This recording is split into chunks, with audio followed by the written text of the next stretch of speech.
right, so I don't have anything poetic for the top here because it's just already so incredible. Basically, the crap's hit the fan. The party did an amazing job of the players did an amazing job of staying true to their characters as this is all built up. The party split a little bit back when they were going to the fight. Emil sort of led the charge, along with, let's see, Kaylin, uh, Felix, Ormia, and Malos, while Emercina and Brixie watched guard over Ren and Ayler. With Ayler dead and Ren passing out, the rest of the party finished their battle and won for the side of the rebels. The following night, they had a celebration. The rebels wanted to offer them some gold and a place of residence there in Blackrock Landing from the finer section. And I think it was Emil that spoke up and said, put this to use for the people of the city instead of giving that to us, or that and the memorial or monument to them. So the residence ended up becoming an orphanage, I think upon Emil's recommendation, and upon Kaylin's recommendation, it was named after the recently passed Ormia, who died after the battle, after essentially transforming into a lich and repeatedly attacking party members. Malos went into a rage after a while, and she ended up dying. But they got a new member, sort of. They met a cleric, Mina, who was looking to have some companions while she traveled and wanted a hand with a couple things here. She also gave Ormia a spell that preserved her body for a couple of weeks and is making the necessary taking care of the logistics to get Ormia's body back to her family. Malos spent the day writing a letter to Ormia's family. And the party's just a bit shattered because not everyone agrees with what everyone else did. There's been this huge loss. Gosh, there's just so much going on. So I believe at the top of this episode, everyone had just had a long night's rest. I feel like it was at the Haven, but correct me if I'm wrong. And Malos was in his room continuing to write. So if you guys remember where you are, I'll let you pick it up from there. You know what? Oh, good. Since I was not here last week, where was Brixie? Brixie was. I remember we talked about. Yeah, I think you'd said she's in cat form, going around and about. So she was absent for most of it, just sort of, doing her own thing in cat form, except the celebration by the rebels. She was there either in cat form or regular form, whichever you prefer, for that part. And so she was, witness to that. So she knows Ormia is dead and that they're naming this orphanage after her. She knows about the titles they've all been given, and so on. Cool.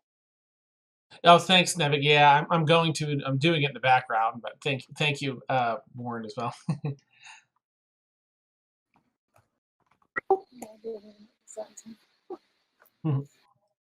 Hi, Amelia, Felix now.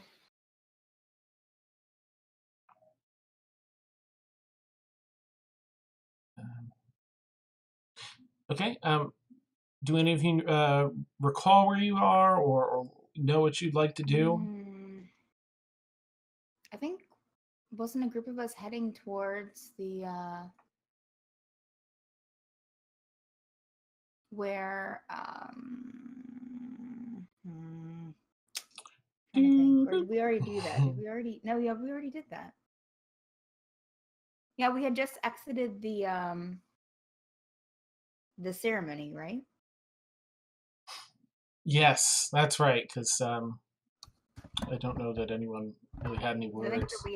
we had just walked out, the ones that were there. Yeah, I'm sure that's where we ended. Okay. Yeah, I think I had stormed off, and then and after I had stormed off. Oh, nice. Okay, so this was right after the rebels were that ceremony. Gotcha. Okay, yeah, Emil. Yep, you had walked out. Emercina, I think, had walked out. Took off. I'm just gonna have a moment to myself. I'm not really gonna stay with anybody. I'm just gonna kind of go off and find herbs and it's gonna be alone. Okay.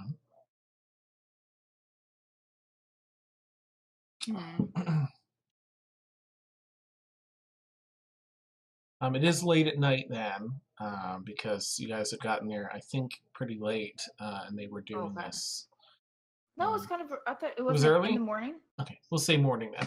Oh, that's right, because you slept and you didn't go there until Yeah, morning. because Yep. we just got up. Yeah. Late. Okay.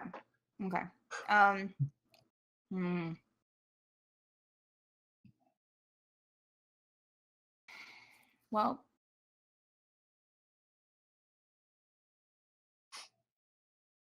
how far from where we were, Dan, is the clinic where we took Armia's body? Let's see. I think you would know where the clinic is. I mean, it's probably like a 20-minute walk from here. Okay.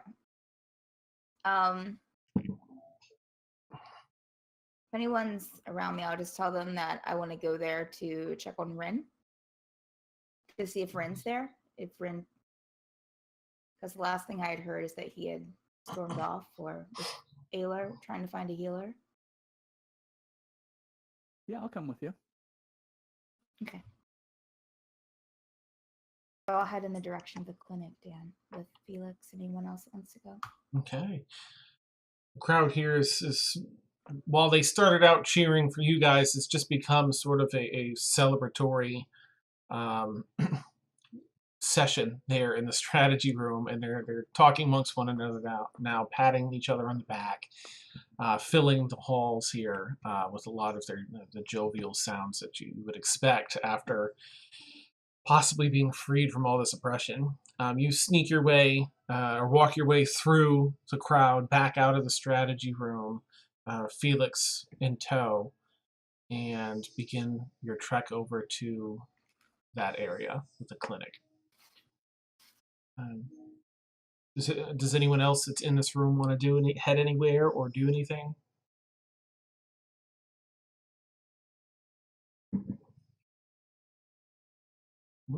Okay.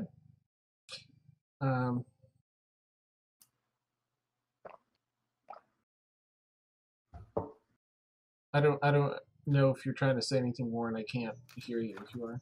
Yeah, no, sorry, Oh, I was no, just you're fine. having some audio problems. Okay. You know what? I don't think Emil would have hung around to see the others leave. I think he would have probably headed to the alley that he woke up in, just to look around and try and look for the crack in the glass. Actually, that's probably what he would do: is go look to see if the glass is cracked in the. Okay. We can come back to that later, though. But yeah, I'm not gonna go with. Okay. Oh, Sam's here. All right, I'll reset the thing. Hey, Sam, how you feeling?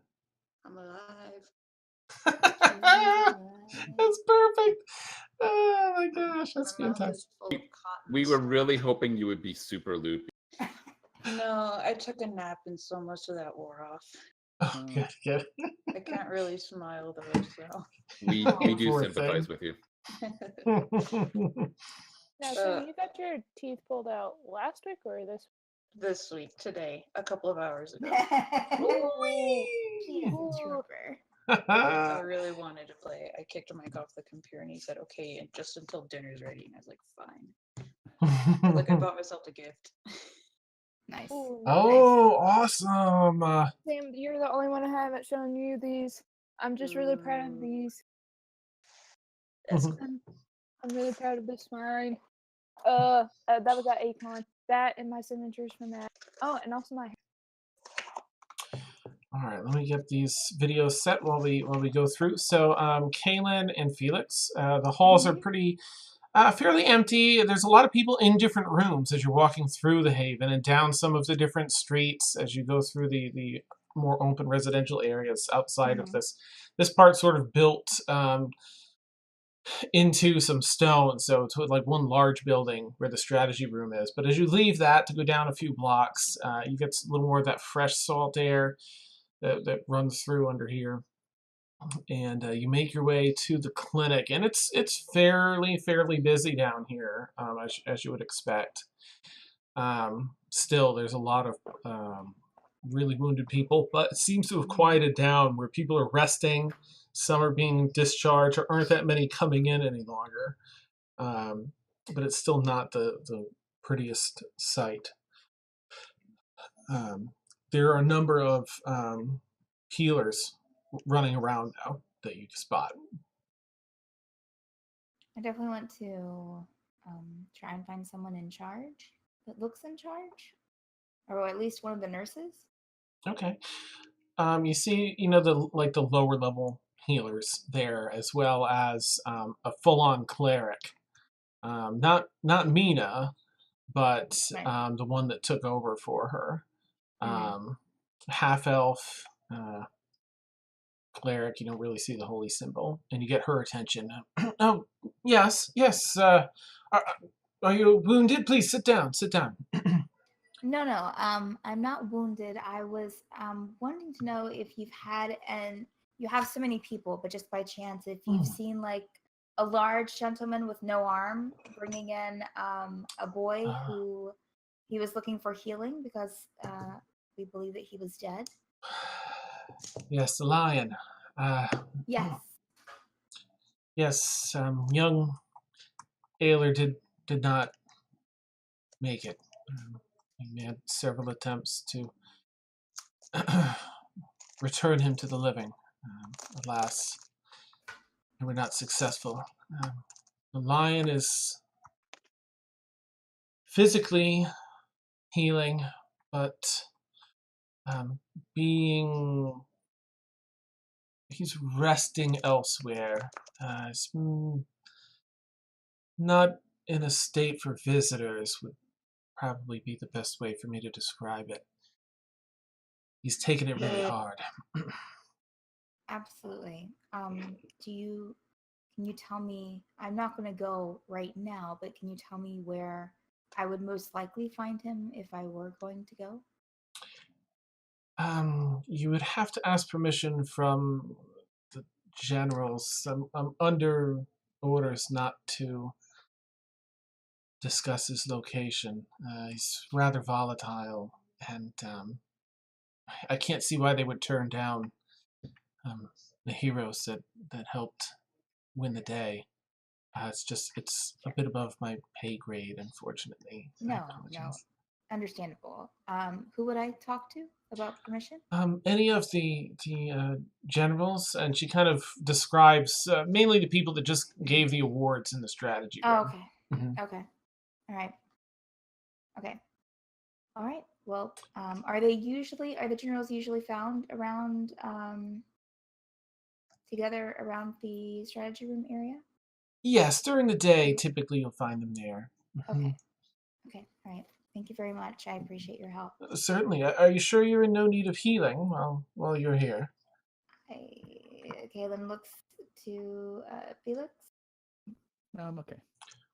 But I think we're one last fine. question Certainly. before we leave.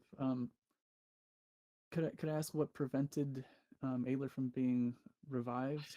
Was it a material component that you were missing, or? We managed to scavenge some decent materials, and there were 3 of us performing the ritual. However, we're unsure if it was the damage done to the body or if he was simply unwilling to return. Perhaps our patrons were not with us as much as we wished. But when the spell completed, he simply, no breath returned to him. You see her look Sorry to hear kind that. of guilty. If anyone I would have hoped to be able to bring back, it certainly would have been him. We don't often practice that ritual, but I feel like I truly let down the lion and that poor young child. He definitely didn't deserve that end, but it wasn't your fault. No. Sounds like you guys did everything that you could have.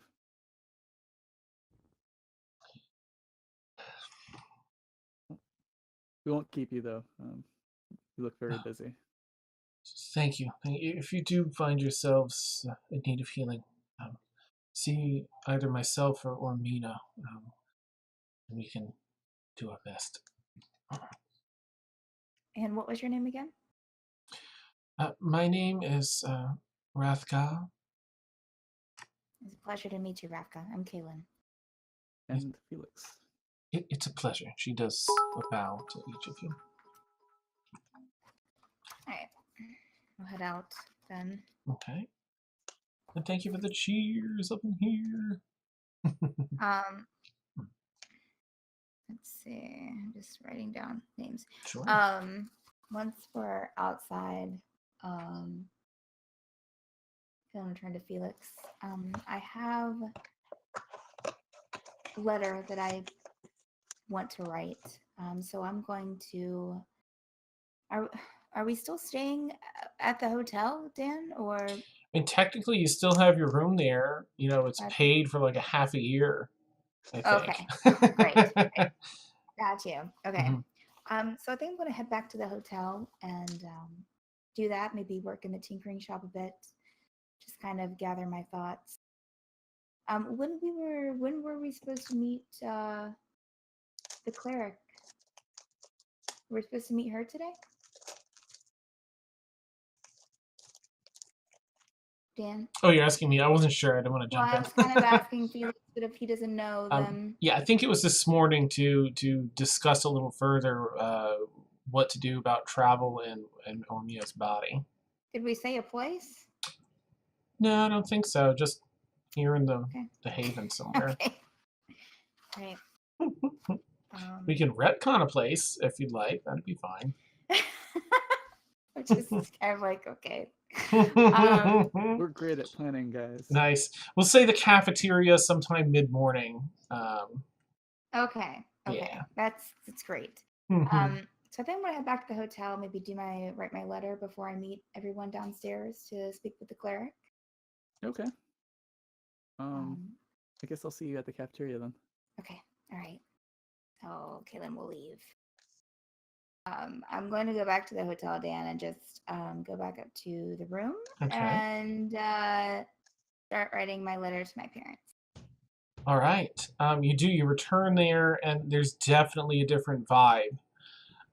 You see a number of people that have probably spent the better part of their lives in squalor down in the lobby and being treated to some of these rooms. You see a number of uppity, high-class people, noses in the air, like, oh, I can't stay here, and they're leaving now, as this sort of discussion about the appropriation of affordable housing for everybody that's been living in the slums basically this whole time is underway.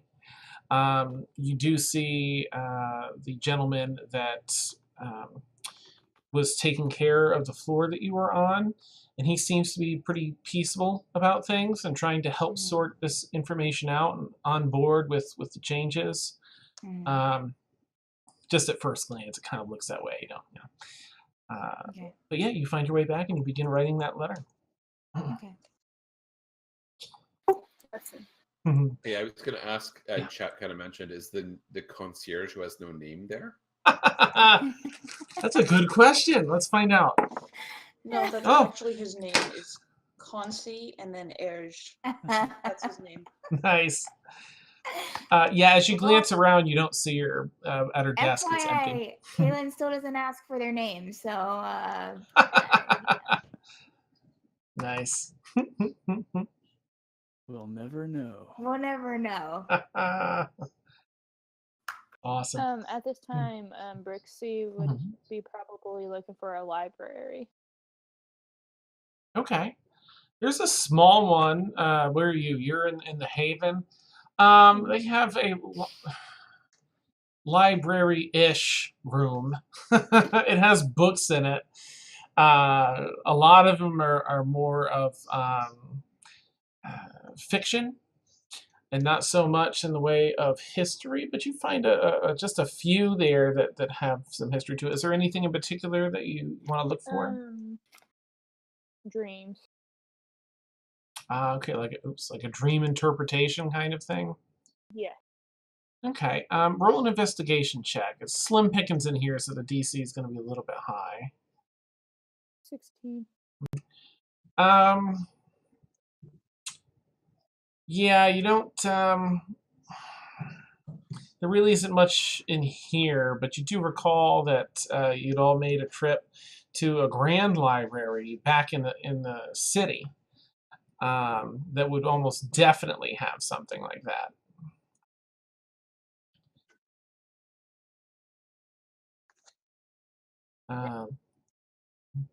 And let's see, Emil, you find your way back to that alleyway, and you're looking, along the left-hand wall there, and you do in fact see on one of the windows a cracked couple of panes of glass in the lower sash of one of the windows.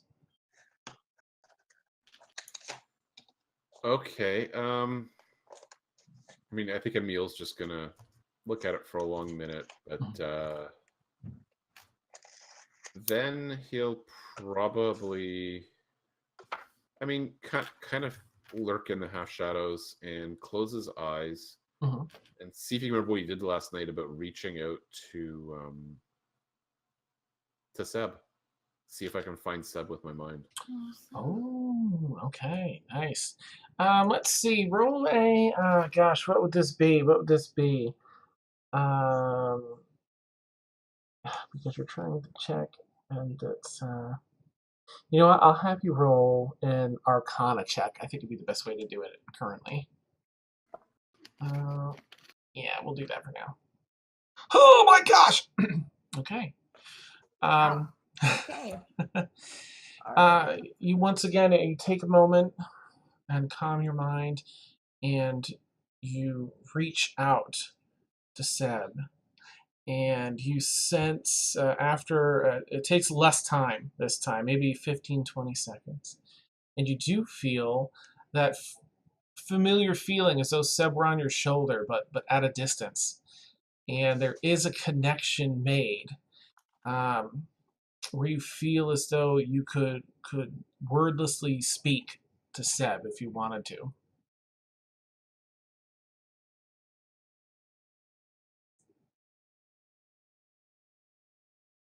I don't even know what to say to somebody that I've known for this long.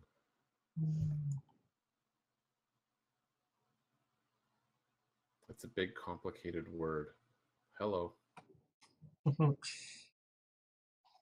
Moment passes as you await a response.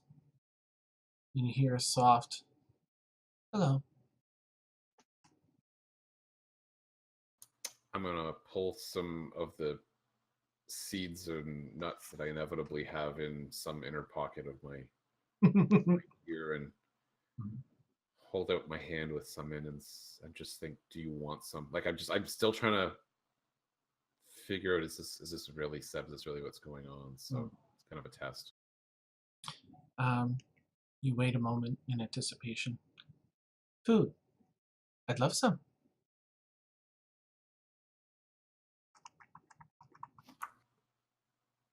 Does Seb take the food? Yeah, yep. He flaps over and kind of looks up at you, pecks a couple pieces out, and looks up at you. You're kind. Have we always been able to do this and I've just been ignoring you? No. Pecks down at some more food.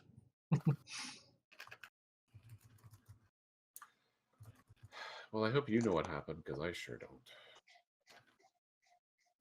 Peck, peck, peck. Food is good. I can't argue with that. All right, so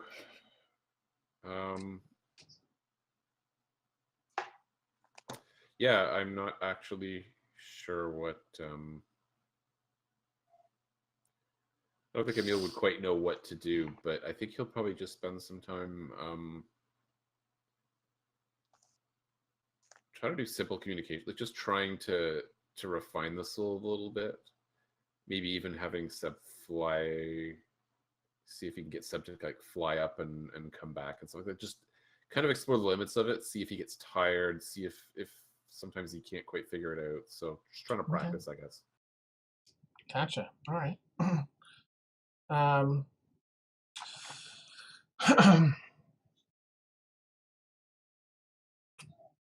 Sorry, I was multitasking and I missed. I'm trying to replay it now in my head and I can't. So you were trying to do what was Seb at this point? I'm just going to try and practice my connection with Seb and Okay. kind of test its limits. We don't need to like roleplay the whole thing, but Sure. this is gonna have the entirety of my attention for a little while. So. All right. Yeah, you find that there is a level of communication that ebbs and flows currently as you're trying. You feel a little bit of the strain. There's a mental exhaustion that comes along with it after a little while.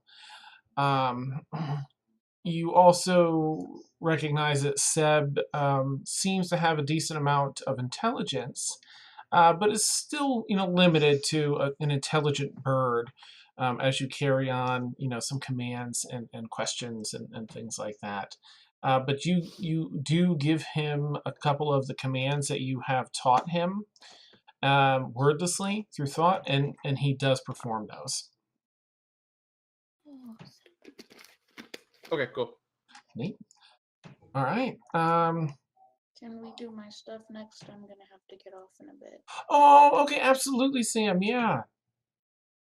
Go for it. So Mina, well, the next day she's going to go back to the remains of where the whole battle happened. Mm-hmm. And I think a couple people in the group volunteered to come with her. Mm-hmm. Oh yeah. She's gonna search for her husband's body.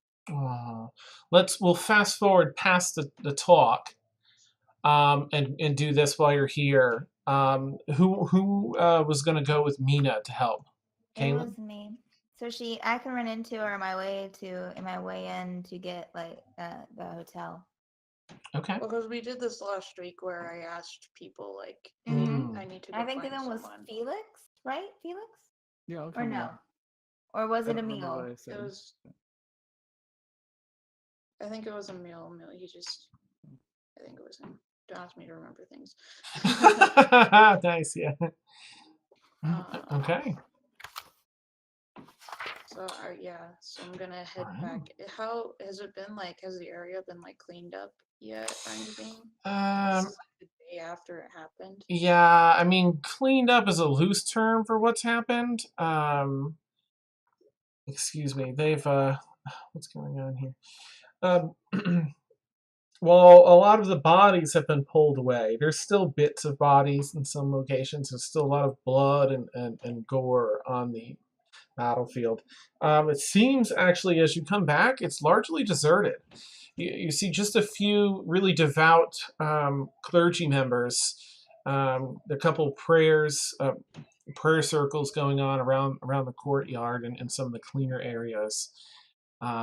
But that's about it. It's pretty easy to go around and search. Right. Okay. So I'll start doing that. Just Okay. she hasn't told them yet. So I'm looking for this high elf. He's also a member of my clergy, so his robes are similar to mine, and he had light brown hair, pretty short. and we were over in that area. So his body may be around there somewhere. Can Seb help us search? Absolutely. I'll just start digging through things. Mhm. I'm going to let all three of you roll independently an investigation check Yes. with advantage, because it's fairly clear there are bodies, in certain areas. So, Ooh. what do we get? Wow, Caitlin and Emil. Man, we are really good at this. Yeah, you picked the right people. Hey. Okay, and 15, nice. As you're going through, oh, that's so sweet, Frank. Frank, you gave his inspiration to you, Sam, because you're here, even though you've got the pain of having all that stuff pulled out. And he I'm gave this. actually not in pain yet. The drugs are still Oh, doing pretty good. fingers crossed. What's the inspiration? It's a D8 now. The D sweet. Mm-hmm. A 20. Oh, perfect. Still the lowest today. 20. So you are all looking through. Let's see. You're picking out, trying to, Kaylin, you find someone that sort of matches the description, but when Mina looks at him, she kind of shakes her head. That's not him. Mhm. Emil, you don't find a half elf, but you find. He's a high elf. Sorry, High right. elf. Oops. Sorry. No, you're fine. You're fine. That was my ears have cotton in them. It's on my side. You find a loose satchel of money under a couple of rocks where there's some armor. It looked like maybe there's a person, but there's no one in the armor when you get over there. But there is a satchel of money, Emil, that you find with a 25. Cool. And there's about 23 gold pieces in it. Now, Kaylin with your roll and Mina with hers, the two of you start walking together from there, from that other high elf. And you can tell just as you're approaching it, Mina, that this, from the back, you know what the back of his head looks like. And you recognize the armor, the clothing. And Kaylin, you definitely can tell this is a high elf, and you walk over together to the body. As soon as she sees him, she's gonna run over Okay. and just kind of silently sobbing, Mhm. and carefully turn him over, like kind of hoping that it's not him. But Rolls over and just limply moves ahead. A lot of dirt and mud on this side, caked on from all that rain and dirt, but you can still tell it's him. all right, I'm gonna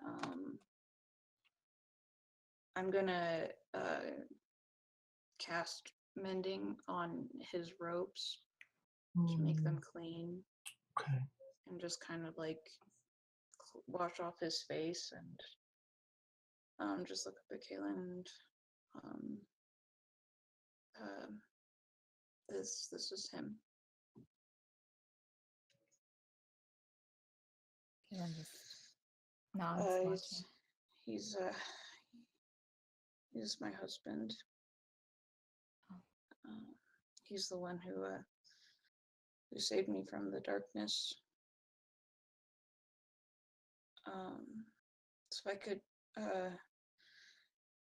I need to take him to the temple to get him ready for you know what I'm trying to say. Of course, of course. He seems like a very brave man for saving you. Sure, he is honored. Well, he didn't start out saving me. He started out as my slave. It was interesting fate that brought us together. Oh. But she's gonna touch her holy symbol and just he was very kind. He followed our lady's and she's gonna say this as we're walking along. Okay. Just she followed Our Lady's teachings well, and beauty on the inside makes it easier to love someone, and it just worked out, and we ran away from my village. He helped me fake my death, and then we came here. It was a number of years ago, but I'd been hoping. I mean, you always hope that you have more time with someone. Yeah. And do you know anybody?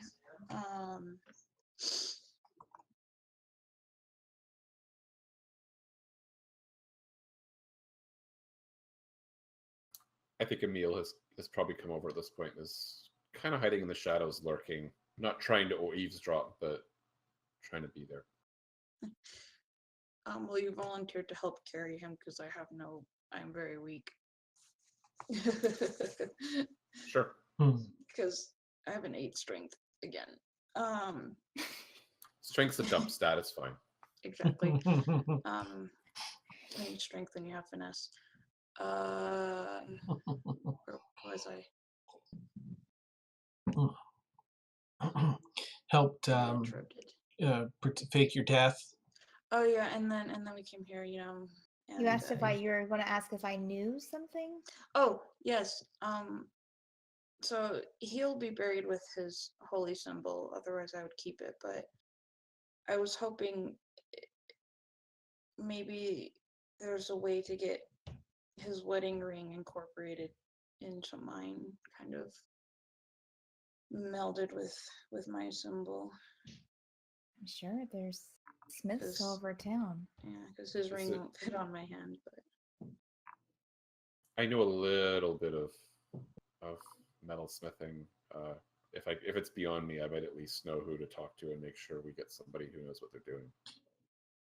I would appreciate that. As you look at it, Emil, it's within your capabilities, you feel. Just for your own thought process for you to know. Thank you. And then she's gonna lead them to the Temple of Suneth, and take the body into the pack and start preparing him, and then she'll spend the rest of the week kind of alone doing her own vigil and mourning, and she's not really gonna speak with anyone. Okay. So until but she did offer at the beginning to go with the party to escort Ormia's body. So whenever they're ready to leave, she would have told someone to come get her. She'll be in the temple the whole time. Okay. All right. Would we have told her, Dan, that we were planning on sending for a courier? Or had we discussed that as a group? Or just We fast now that forwarded they in were there? time so that Mina, so that Sam could do it while she's here. Okay. But we'll rewind Yeah, so- time to just before you all went to the Oh. church would be the cafeteria meeting just before that. Yeah, I'll be there. I need to go. I have to take more drugs. Sure thing. Please do, Sam. Thank you so much for jumping on for that. Yeah. Thanks for doing things out of order for me. So Oh, I'll yeah, see you yeah, guys next no week. problem. And I'll Take die care. normally, hopefully. Okay, neat. Get well, rest up. Thank you. Bye. Bye. All right. Well, it's actually kind of neat because I did just finish the 6-player thing, so I finished it in time. And we've got 5 set up. I just need to redo the nameplates again. All right. So I'll rewind time back to the. Wasn't that great? Yeah. Back So to believable. yeah, yeah. Awesome. Back to the morning time. Shortly after Emil and Seb have done their thing. Now, Felix, was there anything that you wanted to do this morning while you're waiting for the cafeteria? Would any wine bars be open? Ooh. You don't make an investigation check. There may be Oh. down here. Also, Well, man, Brixie, you want to try to attempt to find a shop that sells potions? Okay. Make an investigation check, Brixie, as you're looking around. Should be pretty easy to find that. This would be Emil. Make this one. Yeah. All right. What have we got here? We. um. And also bookshop, like shops that have books in it, and also health potions. 10. Okay. And Felix 10. Um. All right. Felix. I almost said Fixie. Felix, you got you are able to find it's not a full-on wine bar, but it's a bar that has a wine menu. So you're not sure about the quality of it at all, but it seems to be hard to find down here. And Brixie, as you look around, you do find a potion shop, but as you're asking around for a place for books, everyone references you to the big library in the middle of the city there. I'll go to the library first. Okay. You spend the morning heading to Reed's Arcana, which is a giant library in the middle of the city. Let me jump back and get Felix, since he rolled first, and then we will go back to Brixie. Felix, you've got some wine. Is there anything in particular you want to role play out there, or just relaxing? Sure, yeah. Are there any patrons in the bar? There are a few. Let's see, it's mid-morning-ish. A lot of people seem to have gotten really happy last night and still be sleeping things off. So it's just a handful, 4 or 5 people you see. And this is a bar in kind of like the less rich, I guess, part of town. Yeah, Correct? yeah, because Okay. this is still down in the Haven. Unless you were looking in the whole town, then that would be a little different. I think I'll stick close by just because we Okay. have appointments to keep. Okay. Let's see. Maybe I'll chat with the bartender then. Okay. It's a blonde dwarf, and again has a lot of that shiny filigree in her hair. Very soft spoken, especially for a dwarf. It's not very typical. And oh yes, hello. Please sit down, won't you? Thank you. What can I get you, sir? Well, I'm here doing a little bit of celebrating, a little bit of mourning. Oh, Anything that you recommend? well, if that's a bit of a tricky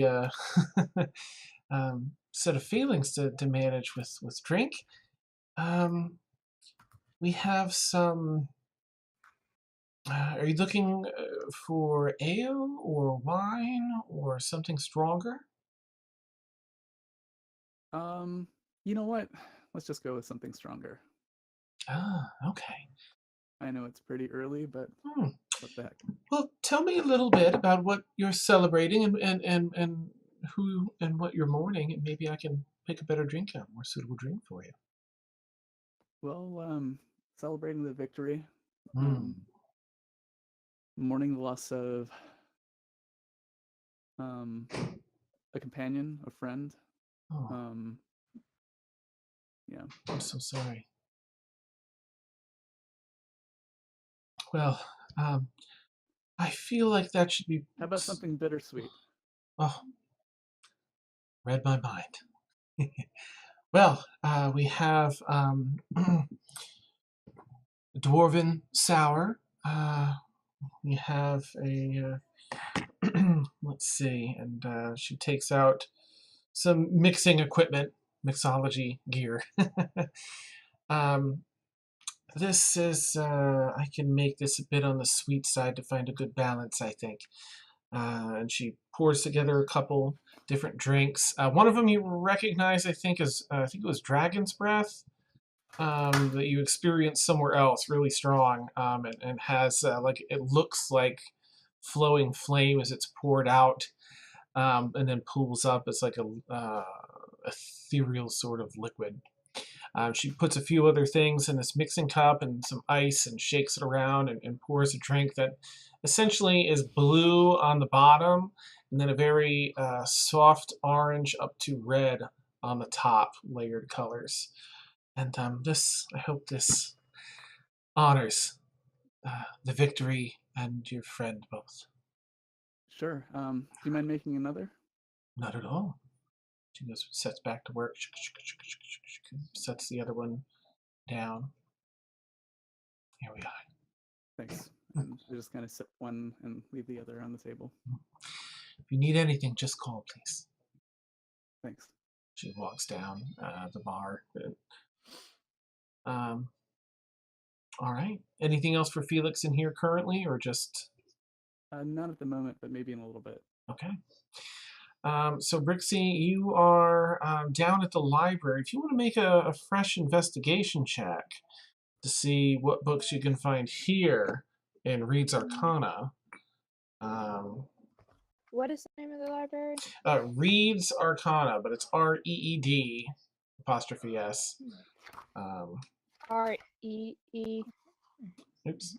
Yes, REED apostrophe S. Arcana. And this is a huge arcane focused library, but they'll probably have some other stuff in there. You've also heard Kaylin talk about, and I think Offer once before, and I think you've been in there actually. Yeah, you've been in Kaylin's library, Bordenkainen's Latitudinous library, which has like super access to all sorts of stuff, just for your mindset.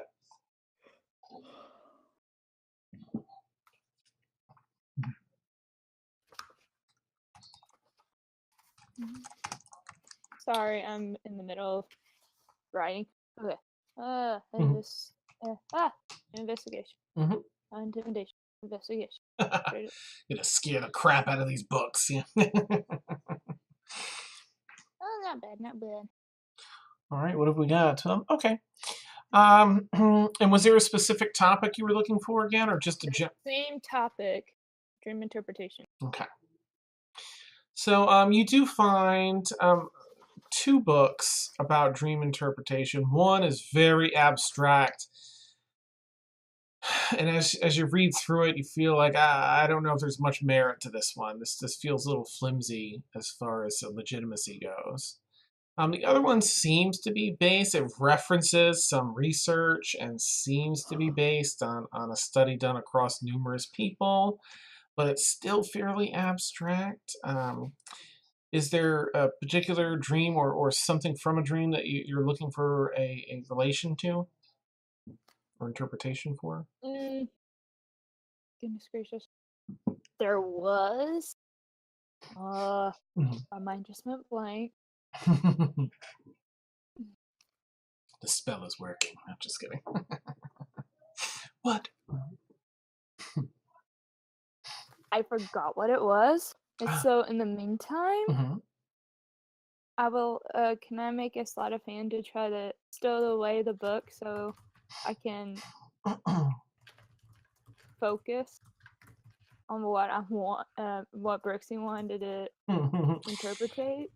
You can probably. I mean, if you're just looking like to. both of them. Oh, good. Sorry. Like, she wants to take both of the books out of the library. Ooh. Yeah, start with a sleight of hand. Gonna go Will. Yep. Nope. Nope. You get the books in, and to you, like from your point of view, looking down, you kind of tuck them like under your shirt, and it looks pretty legit. But to anyone else sort of watching, they're like, you know, what's going on there is two bulbous books sticking out of your shirt. And of course, one of the, they don't have guards, but it's essentially a moderately scary librarian comes over. We appreciate it if people don't put the books against their skin. I'm Please. sorry. And I take the books out. Understandable. And they kind of walk away. There are some comfortable sitting areas if you wanted, some time to look it up while we swap back. Okay. Thank you, Find a Sarah. spot. It was great to see you, and thanks for the sub. All right, so I'll let you look that up, Mariah, while we does anyone Oh, good.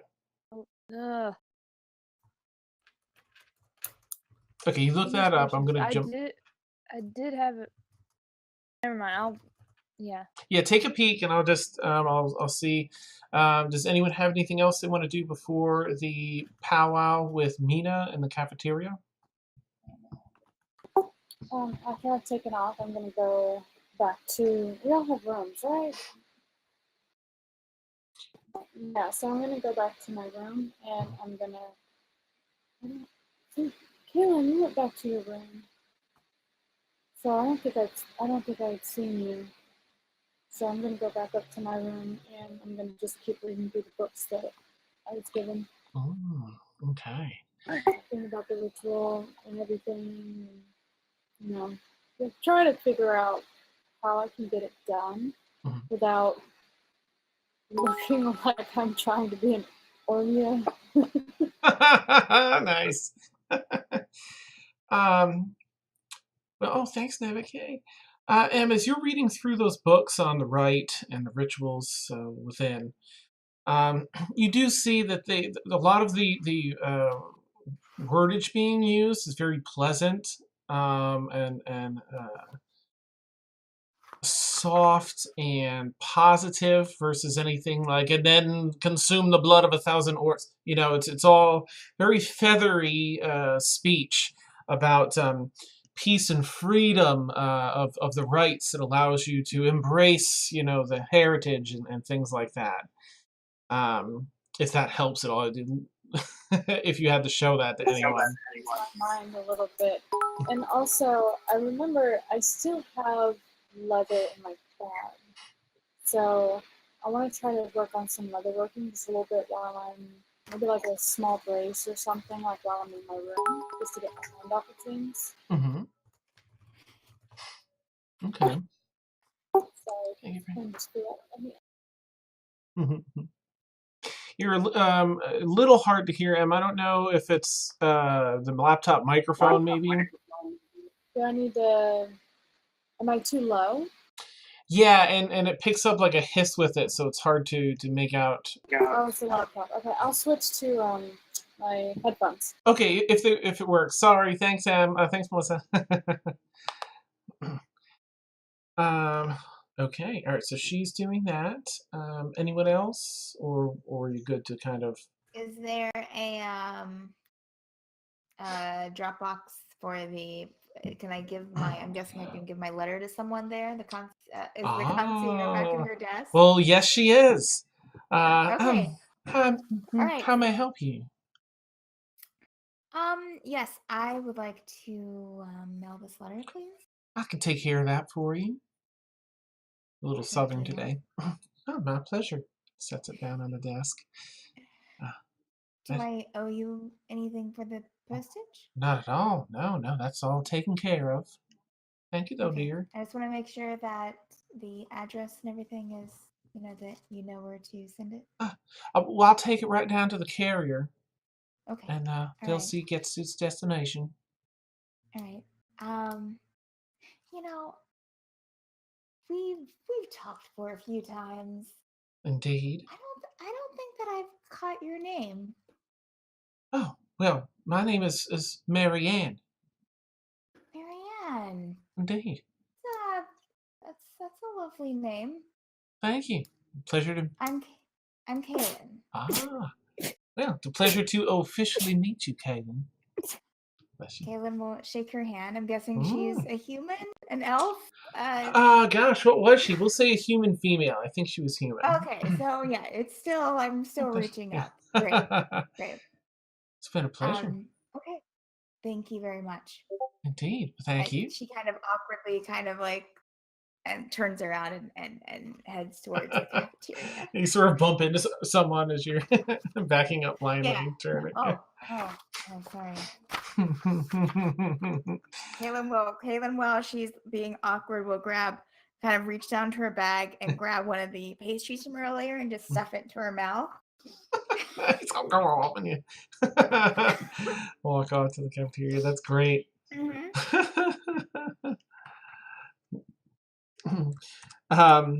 Of course, I have to spell it all bizarre. So there's the official spelling.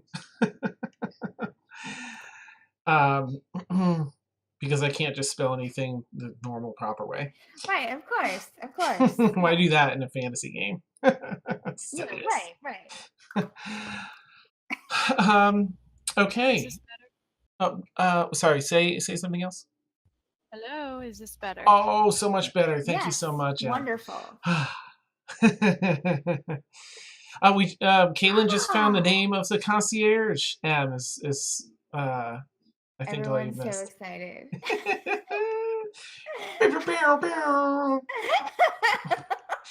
Achievement unlocked. Nice.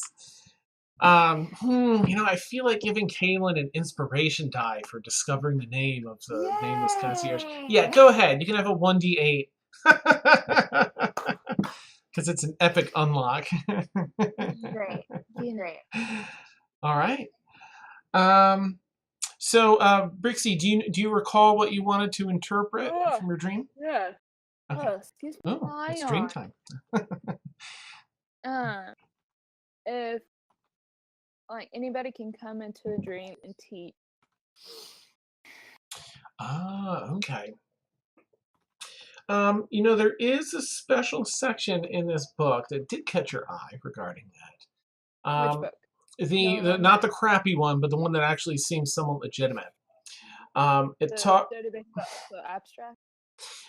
Yeah, not the one that was completely abstract that didn't really hold together legitimately. This is the one that's slightly abstract but had a lot of studying. It was based on studies. The studies were done by a druid of the Circle of Dreams because she was able to do the studies because she was able to immerse herself in dreams.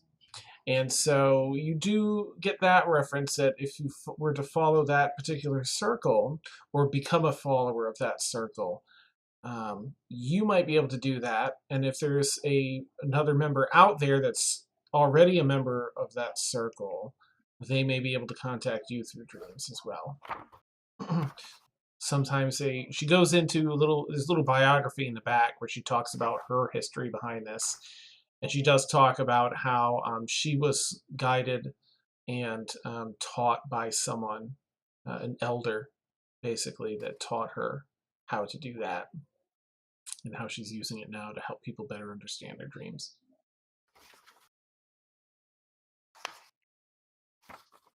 It's like, is that a soft serve yogurt emoji? The one that Ed put in. I was like, wait, that's a face. Looked like a bowl with a soft serve whip at the top. It's not Smash. Oh, I see. That's like the nose. Okay, gotcha. It looked like the Cool Whip thing. Okay. No. All right. Smash. Actually, no. Awesome. Okay. Yes. But no specifics beyond that. Just that it is a thing. Okay. I put the books up, and then I'll go find. At this point, she forgot that she was looking for health potions because she was so immersed. Oh, okay. So she is going to go find the rest of the group. All right. So you head back to the cafeteria where everyone's sort of meeting up.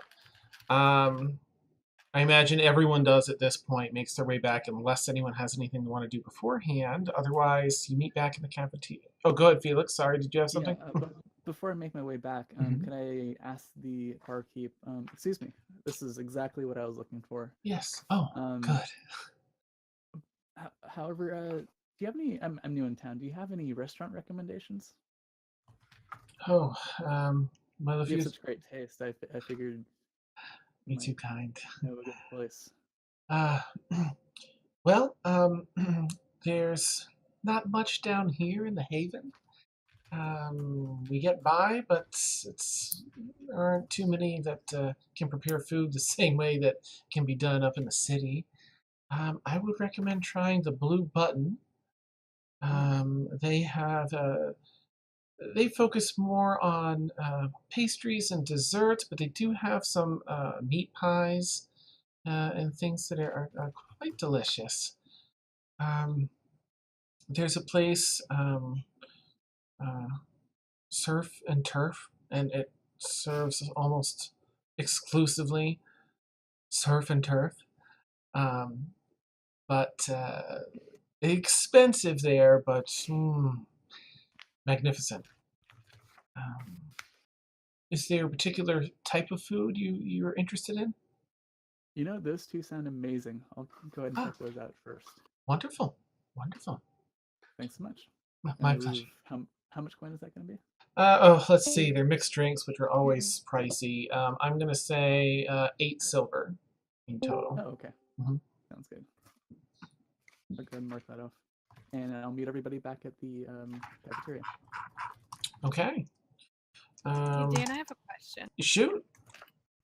Ormia was the one that was carrying the 5K gold, right? Yep.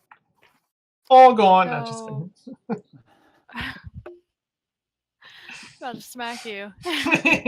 Don't you do it, Dan. Like, where did it go? But I was out of character for a moment. I was just kind of wondering, like, were her pockets or like where it went? I'd say they set it aside and probably would have, given it to all of you while Mina was there, sort of taking care of Ormia's body. So I'll say that you've received anything she had except her clothing and the things she sort of had on her person. Wearing wise, clothing wise. Otherwise, the money.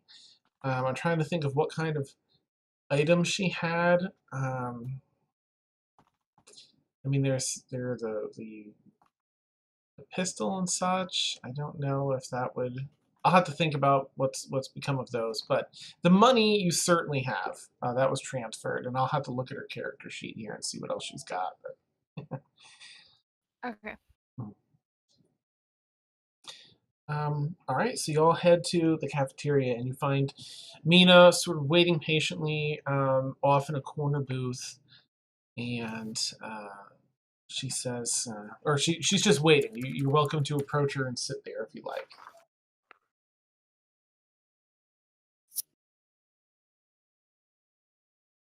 Sorry, chat's going crazy with the whole snack thing. That's awesome. No veggies, nice.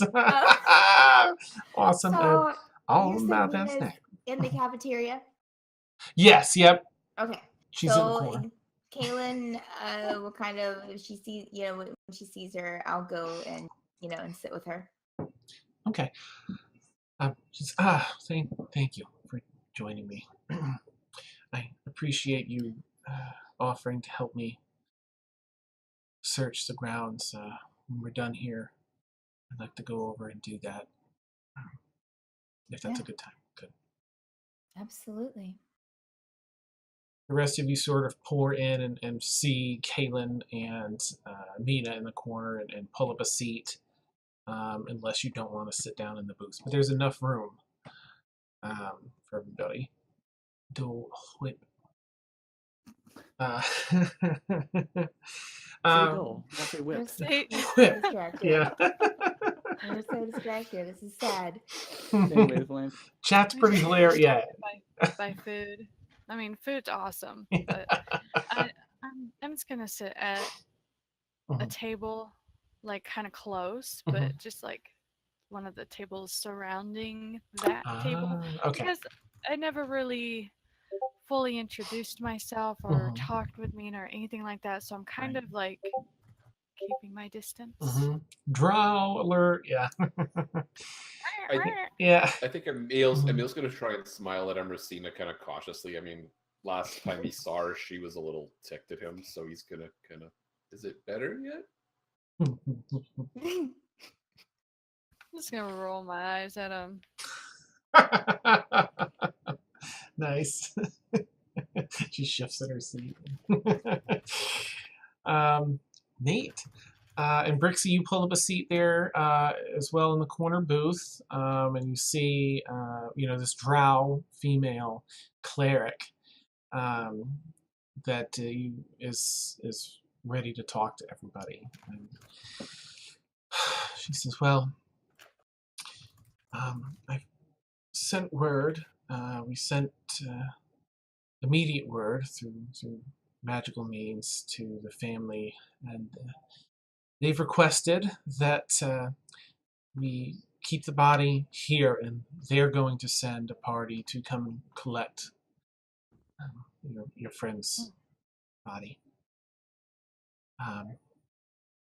It'll likely take a couple of weeks.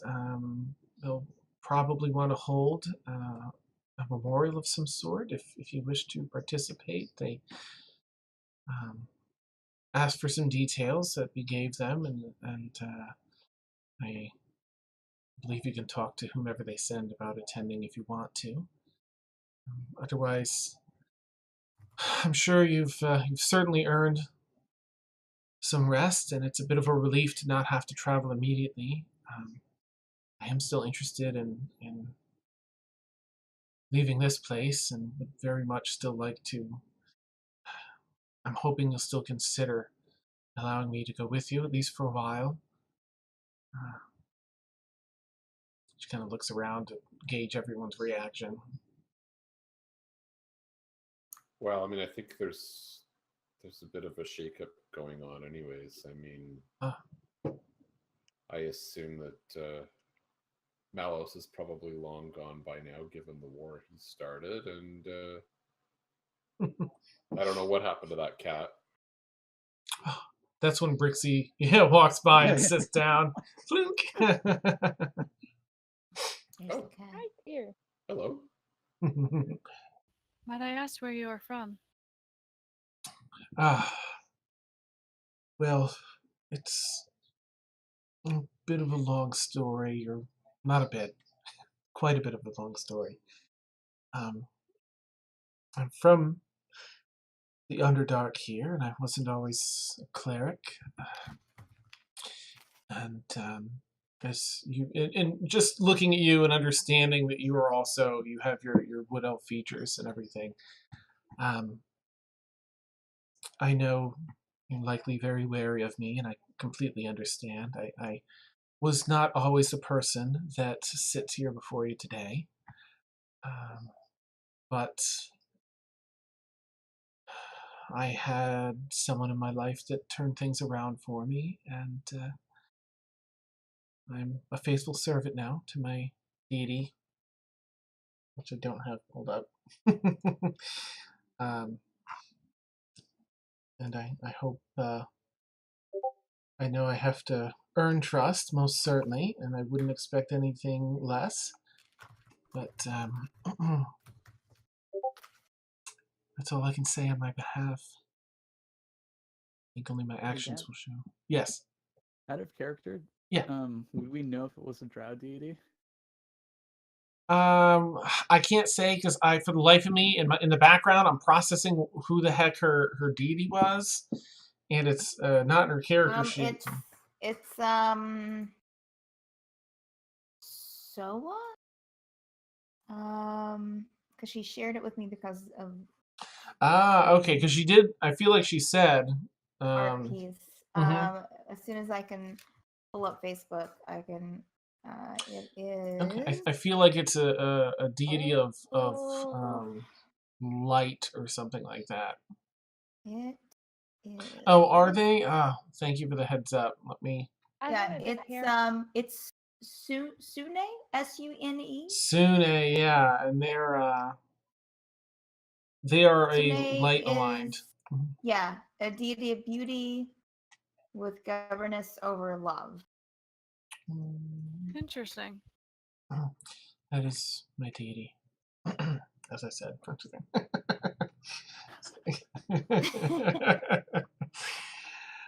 That's full of retcons.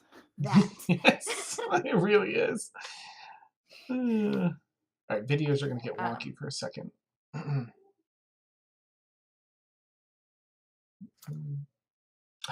on. So, what do you hope to do in your journey? Well, I hope to make a boatload of sound turning off notifications. And because they all make the sound when you shut them off, of course. What is notifications? Oh, from my deity. Right.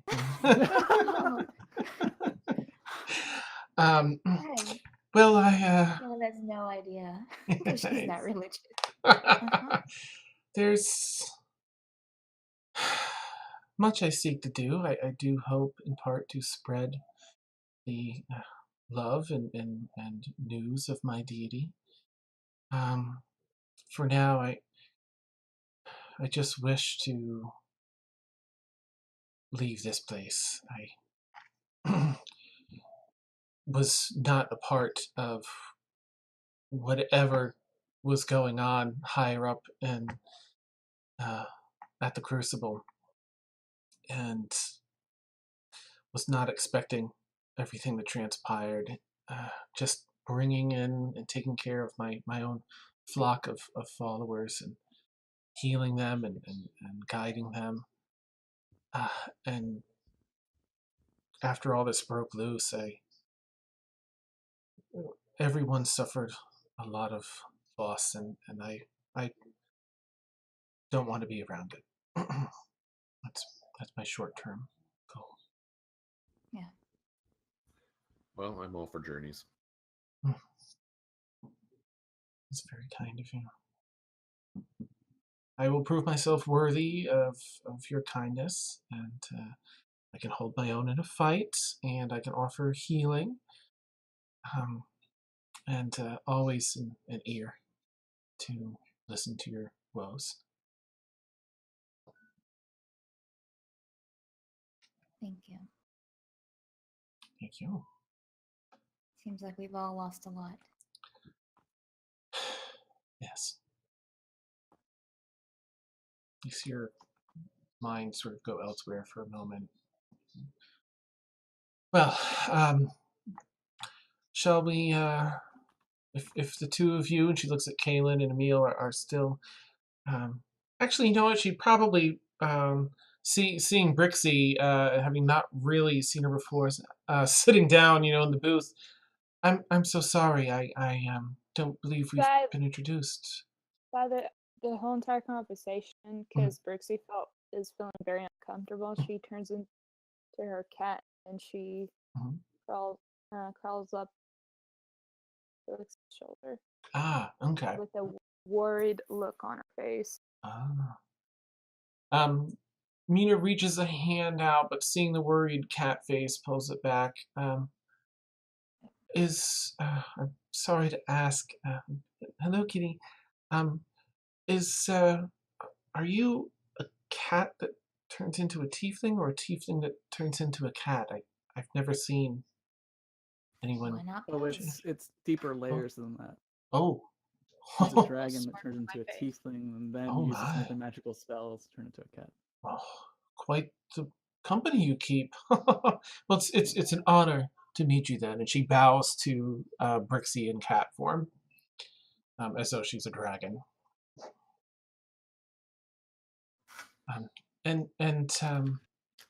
I hope I haven't been too off-putting, she shouts over to Emersina. I understand not wanting to sit near. I do, so please, I take no offense. Helen just notices Emersina for the first time. It's not always about you.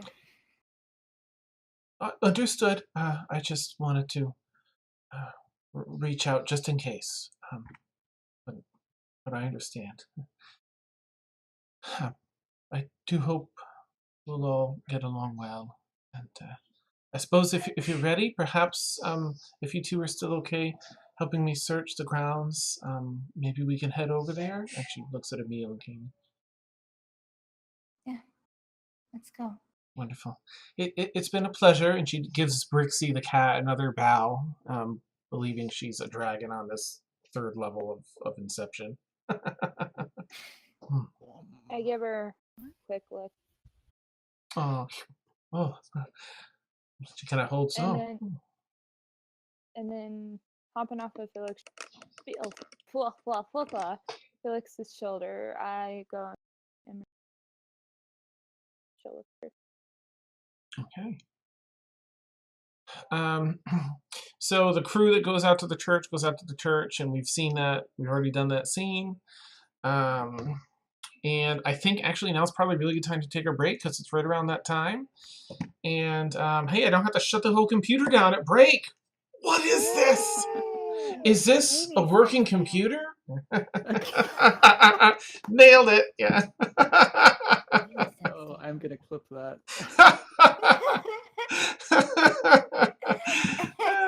Awesome. Do we not have clip capabilities? We should. I hope we do. You should, as a mod, you should. As you know, I've clipped many of things during Critical Role and other various shows as a mod. So. Thanks, Randy. That was perfect. Nailed it. Yeah. All right, guys. We'll catch you all in about 5 to 8 minutes. I'm going to put up our BRB screen, and I'll leave our audio on, so when we get back, we can still keep in touch with chat. Oh, catch you soon. Randy says he gives you his inspiration. I give Dame that inspiration die, but I think he just used it. Awesome. It's true. I was inspired. Oh, man. All right, catch you in a few.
Switch it. Yep. Oh, oh. No, okay.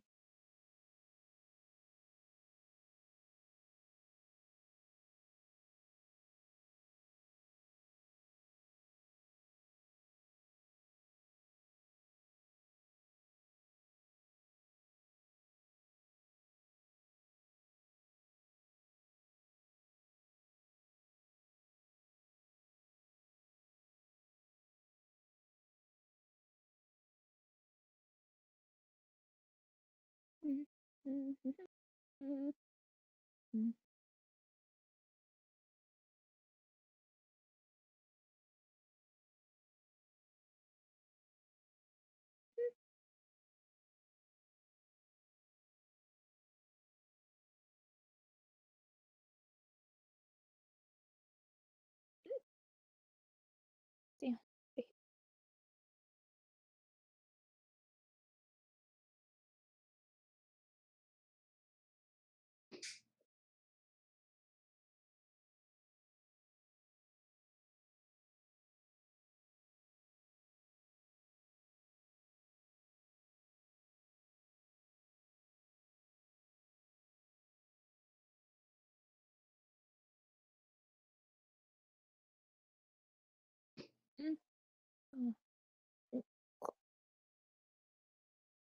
What did I do? Ah! Oh, everything.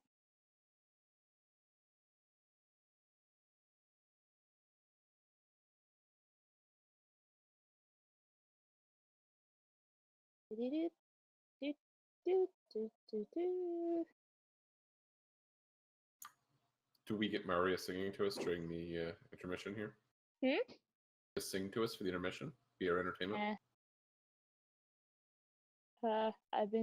I talked to myself. Oh.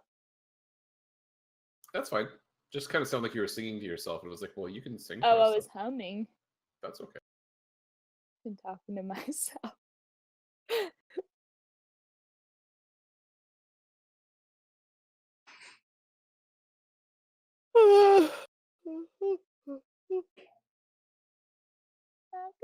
Oh, what is that song for Pinocchio?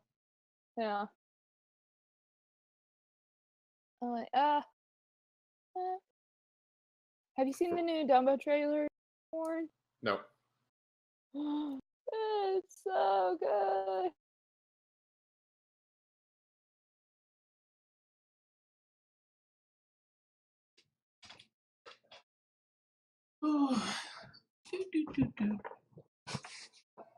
That was me creeping back since we don't have video, so the viewers are wondering.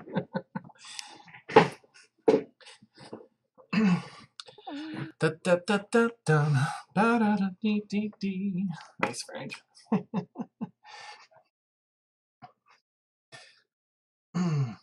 Oh, good. It was clippable. Nice.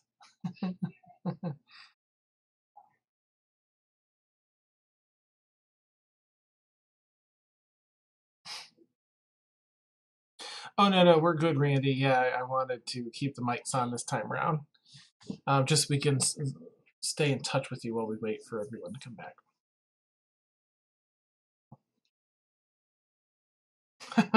Nice, Randy. Oh.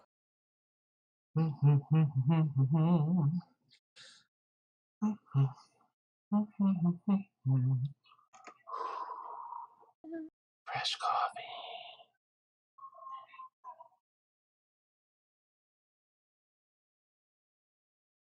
That's awesome, Randy. Yes, they've been floating around lately, and just the fact that things are running and I didn't have to shut the whole machine down. That's just ridiculous. I was so excited.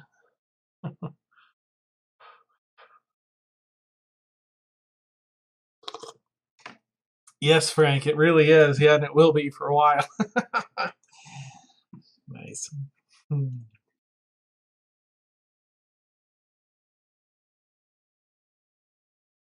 Oh, thanks for the tweet, Randy, too. I definitely want to get that tweet that clip out myself after. That's awesome. I can't wait to watch it.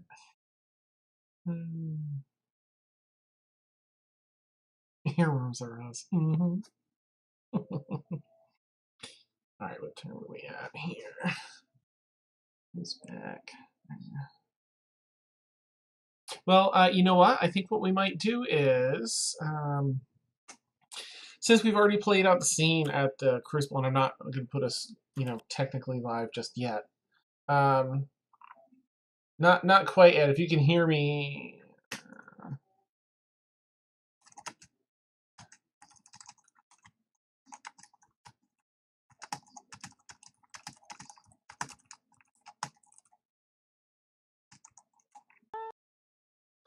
I'm so sleepy. Hello. Pink Floyd stuck in my head now. Oh, neat. Yeah, that's great. So I was just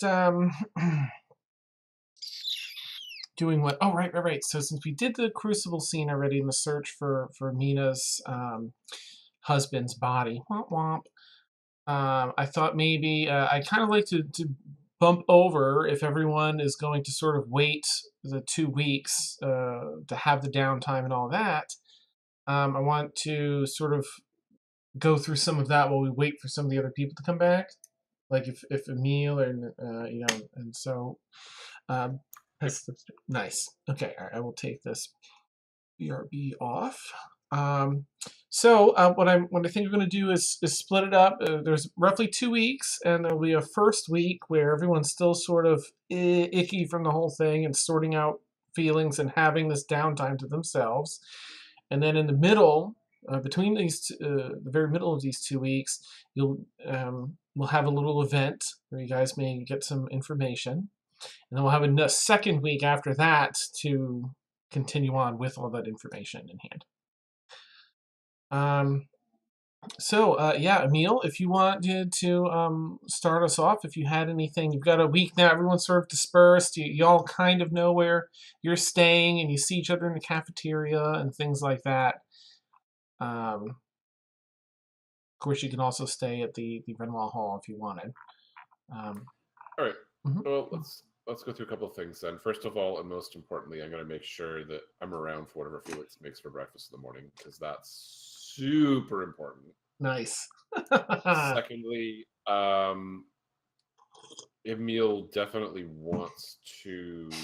He has something specific in mind he wants to do in silversmithing, which is something he hasn't maybe done in a while, but he really kind of wants to get back to in like recent events. So I think he would try and find some place that he can, buy an agate of silver and just start working through, because he's got that design in his head that he wants to do. So okay.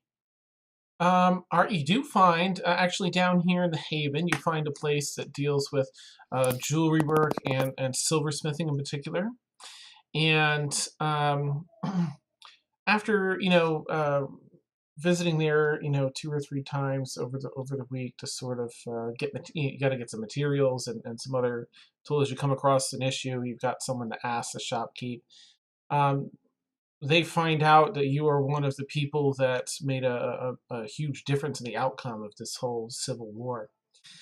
And they take out, it's old, this older shopkeeper takes out this almost like a long rectangular box that opens in half like a guitar box, but opens it up and shows you silversmithing tools and jeweler's tools, some rolled up inside an apron that has all the little different sections for the different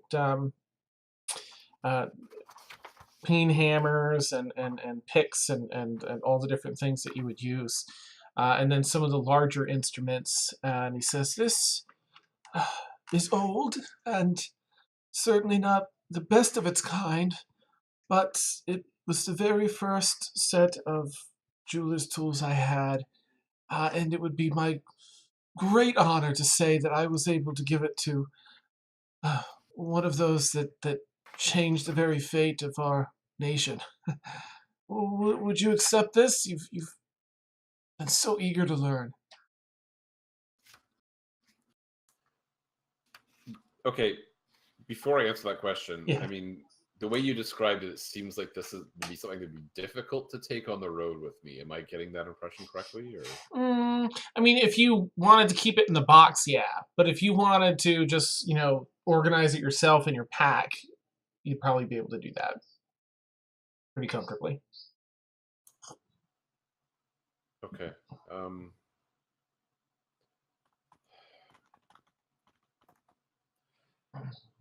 I think Emil would be pretty touched by the offer, given his experience with working with silver. So, I appreciate that very much. I may have to rearrange the tools a little bit to fit them in the pack, because my intention is to continue the journey, but my intention is also to continue working with the metal when and where I can. So, Certainly. if that's okay with you, I would appreciate the gift very much. Absolutely. Absolutely. A big, wide smile comes across his face. And I do have a few more aprons that many of these tools could be safely bound in to protect the sharp edges and everything you need. Should make it much easier to pack into your backpack. And he scuffles to the back and gets some of those for you. Dust, blows. It's really been collecting dust wherever he kept it, and cleans off, the tools on the inside to make sure everything's nice and shiny for you. And I'll say that if you want to go ahead and roll, actually, I better make sure that you. I don't know if I put that in there. I don't think you did. Let's get that in there. We'll do. It's actually going to be under the umbrella of a jeweler's kit, which I'll put in a minute, but for now, jeweler's kit. I'm going to say that he's, seeing your interest before he even knew who you were, just seeing your interest and the skill that you already have in this, perked up at the idea of showing you, a couple days in a row, 2 or 3 days out of that week. And so you would have the basic proficiency in this jeweler's kit you would gain from your training. Actually, I'll probably say roll an I don't know, what should you roll for that? An intelligence check, just to see if you pick up the necessary proficiency over this week. Okay, there's the mark. So you get the hang of this and the tools, and oops, what did I hit the wrong button here? So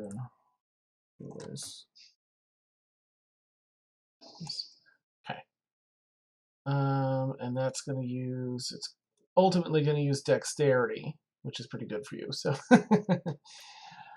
All right. Now, if you wanted to work on the thing that you had mentioned wanting to work on, you can roll the jeweler's tools with advantage, because you've got the time, you've got the tools, and you're not on the road. You've got tables and stuff to work on too. Wow. Okay. Within that by the end of that first week, you've put a lot of sweat and effort into crafting this, and it came out exactly as you envisioned it. Which, being a beginner, isn't exactly amazing, but I'd be pretty pleased with being able to actually take what was in my head, the imperfect vision, and getting it into metal. So okay, that's pretty great. Dan, you have that picture? I do. Yep. I've got it ready for when you want me to share. Okay. The other thing that I'm very curious about is, do I dream of? I've already forgotten her name, but do I dream of that woman again anytime this week? Not this week. Nope. Okay, that's unfortunate, but not altogether unsurprising.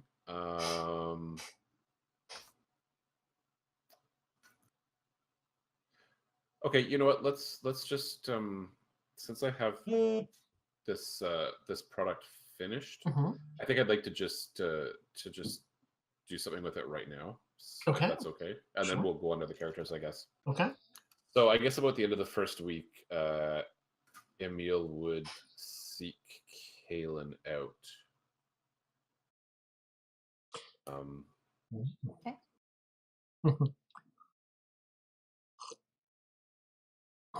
You run into her in a hallway mid-morning towards the end of the week, just by happenstance, but you seized a moment. Oh, hi, Emil. And given Emil's amazing charisma, he stops her, clearly wanting to talk to her, and then immediately doesn't quite know what to say. Is everything okay? I wanted to thank you for having my back last week and for being a friend, and it's not something I'm entirely accustomed to having, so hopefully I have a small gift for you, and I hope it's not out of place, but I made you something. Oh. Okay. And I take a small figurine out of one of my pockets, and I hand it to you. You want me to share? Yes, please. Go for Show it. my figurine. All right.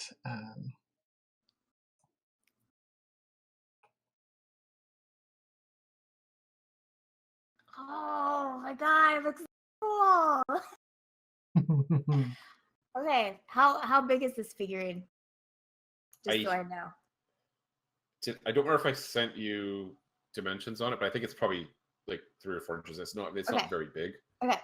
Okay. And as soon as he hands it to you, Emil starts like, if you're not sure what it is, it's a Warforged. And I know it doesn't look exactly like the Warforged that we saw, but I know you really like Warforged, and he starts babbling and then kind of catches himself and just blushes. Kaylin's just kind of staring at it in her hand, or probably hands, since your hands are probably small. She's just staring at it, and then just, whether he's still talking or not, just gives him as much of a hug as she can give him from her height. Yeah, so yeah, she'll probably give her, so she'll hug him probably a little bit too long. And I just he probably gets like tense for a second and then goes, oh yeah, okay. Relaxes. And when she comes out, she's probably very teary-eyed. I'm sorry. No. Is it okay?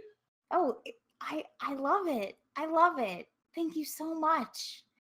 I've never. Well, I've never had anybody have my back before, and you just seem like a good person, and I was, like I said, I just wanted to thank you. Thank you. Kaylin will open her bag and make a special, even though it's pretty big in there. She'll make a special little space for it beside her Warforged heart.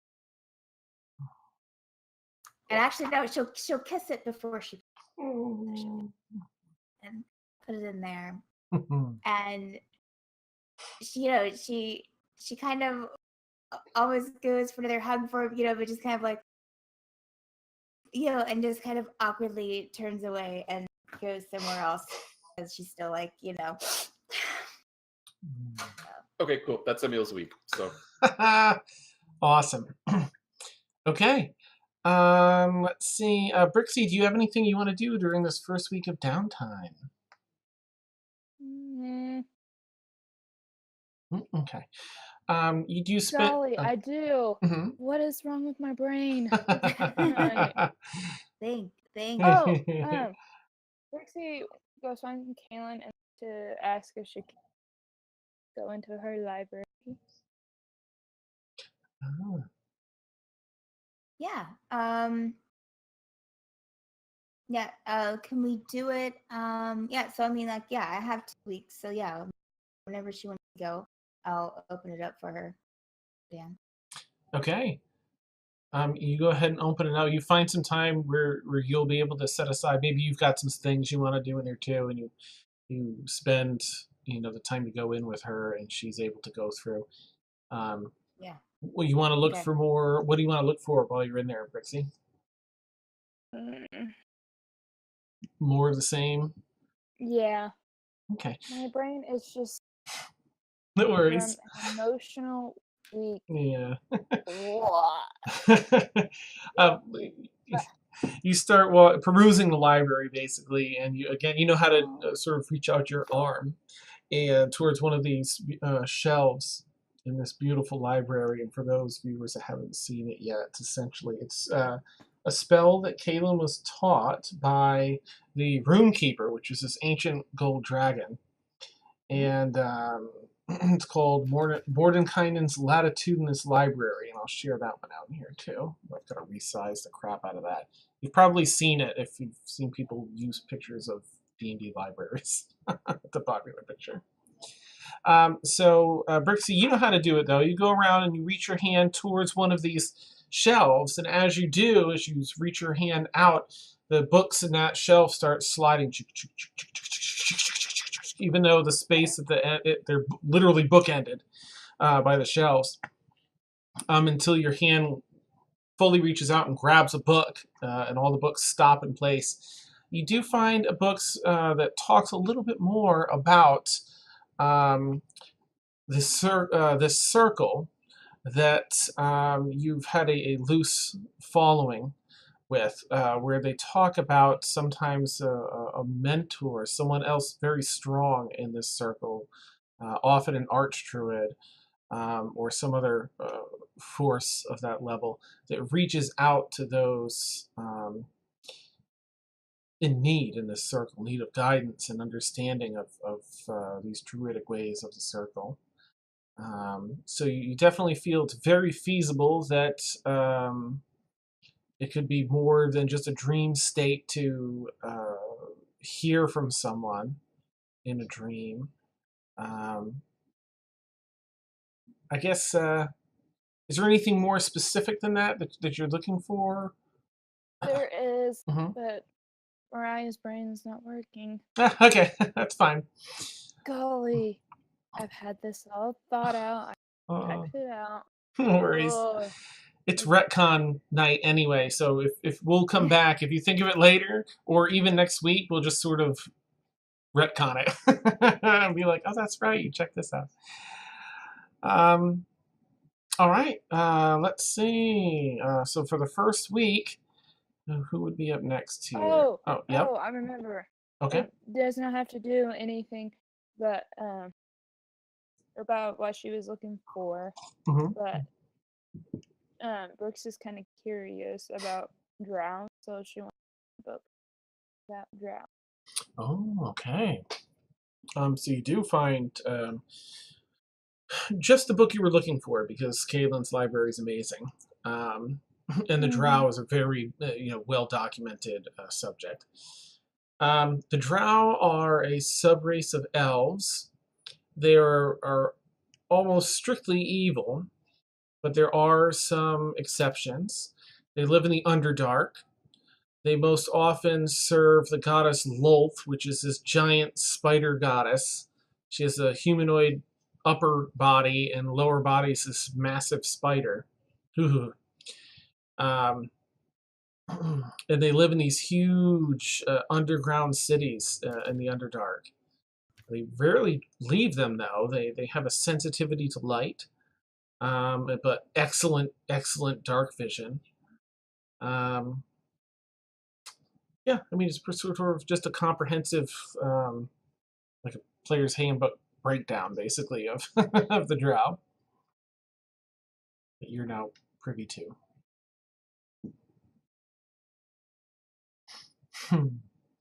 Yes, does it?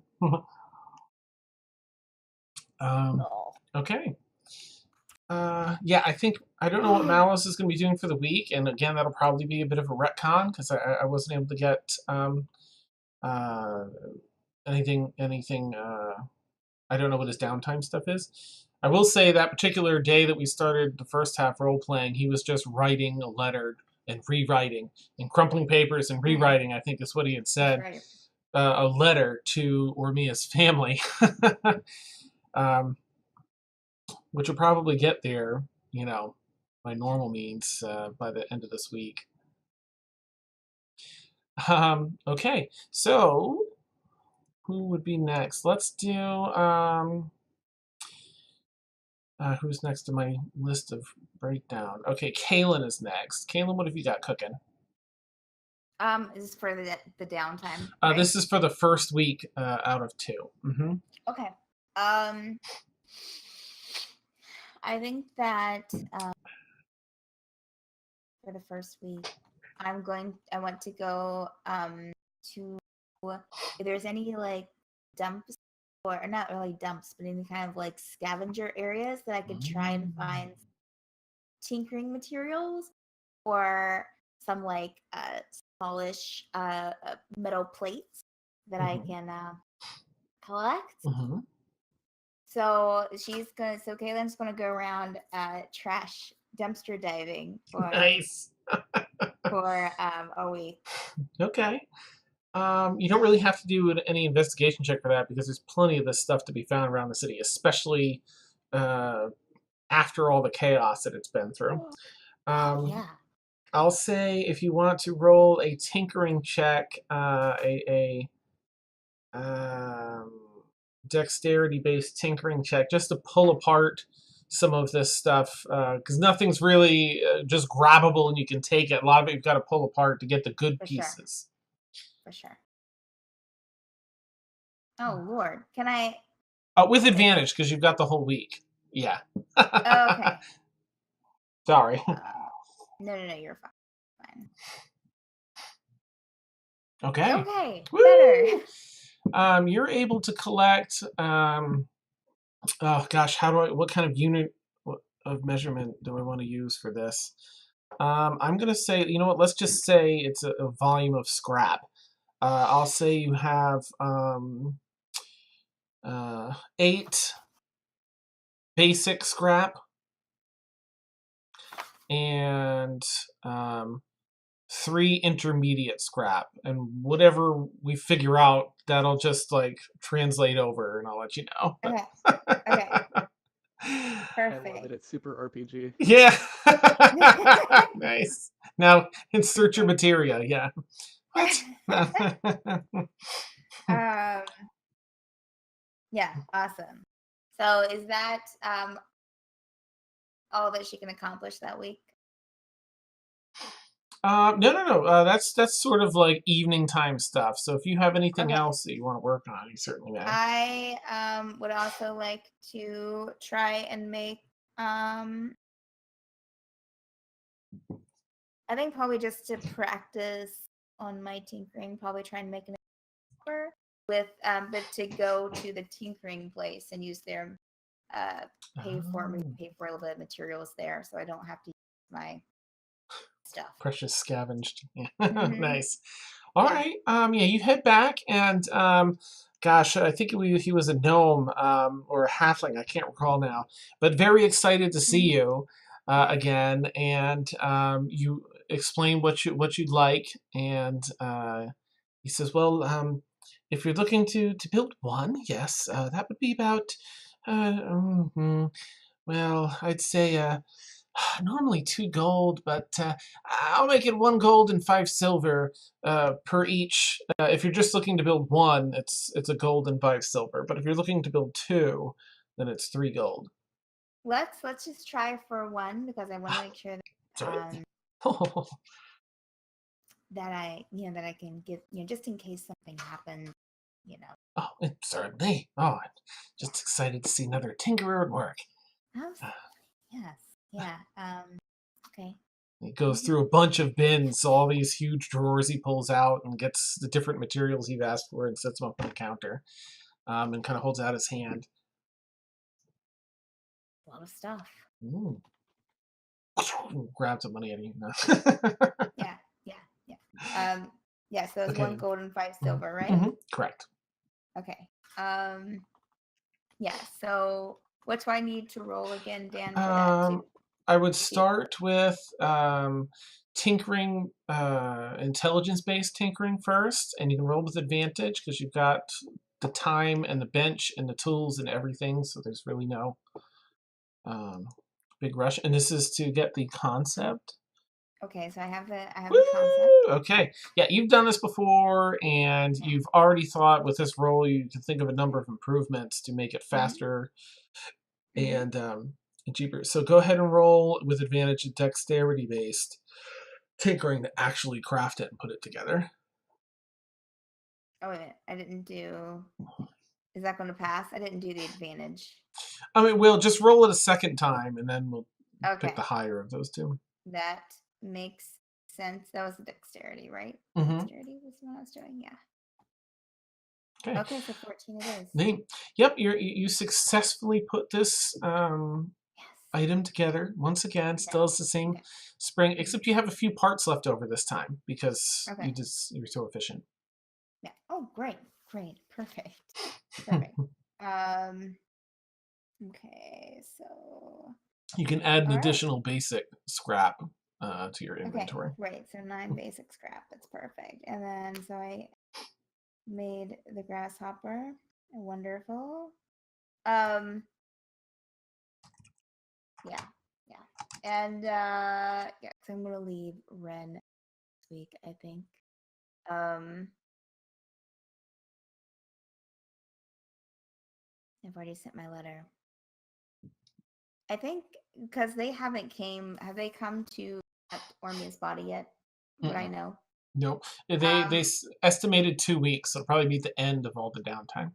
I think I'm going to actually also in my spare time craft a letter to Ormia's parents, which I'll provide to you later. Just about just my experience with Ormia and how brave she was. So, that's lovely.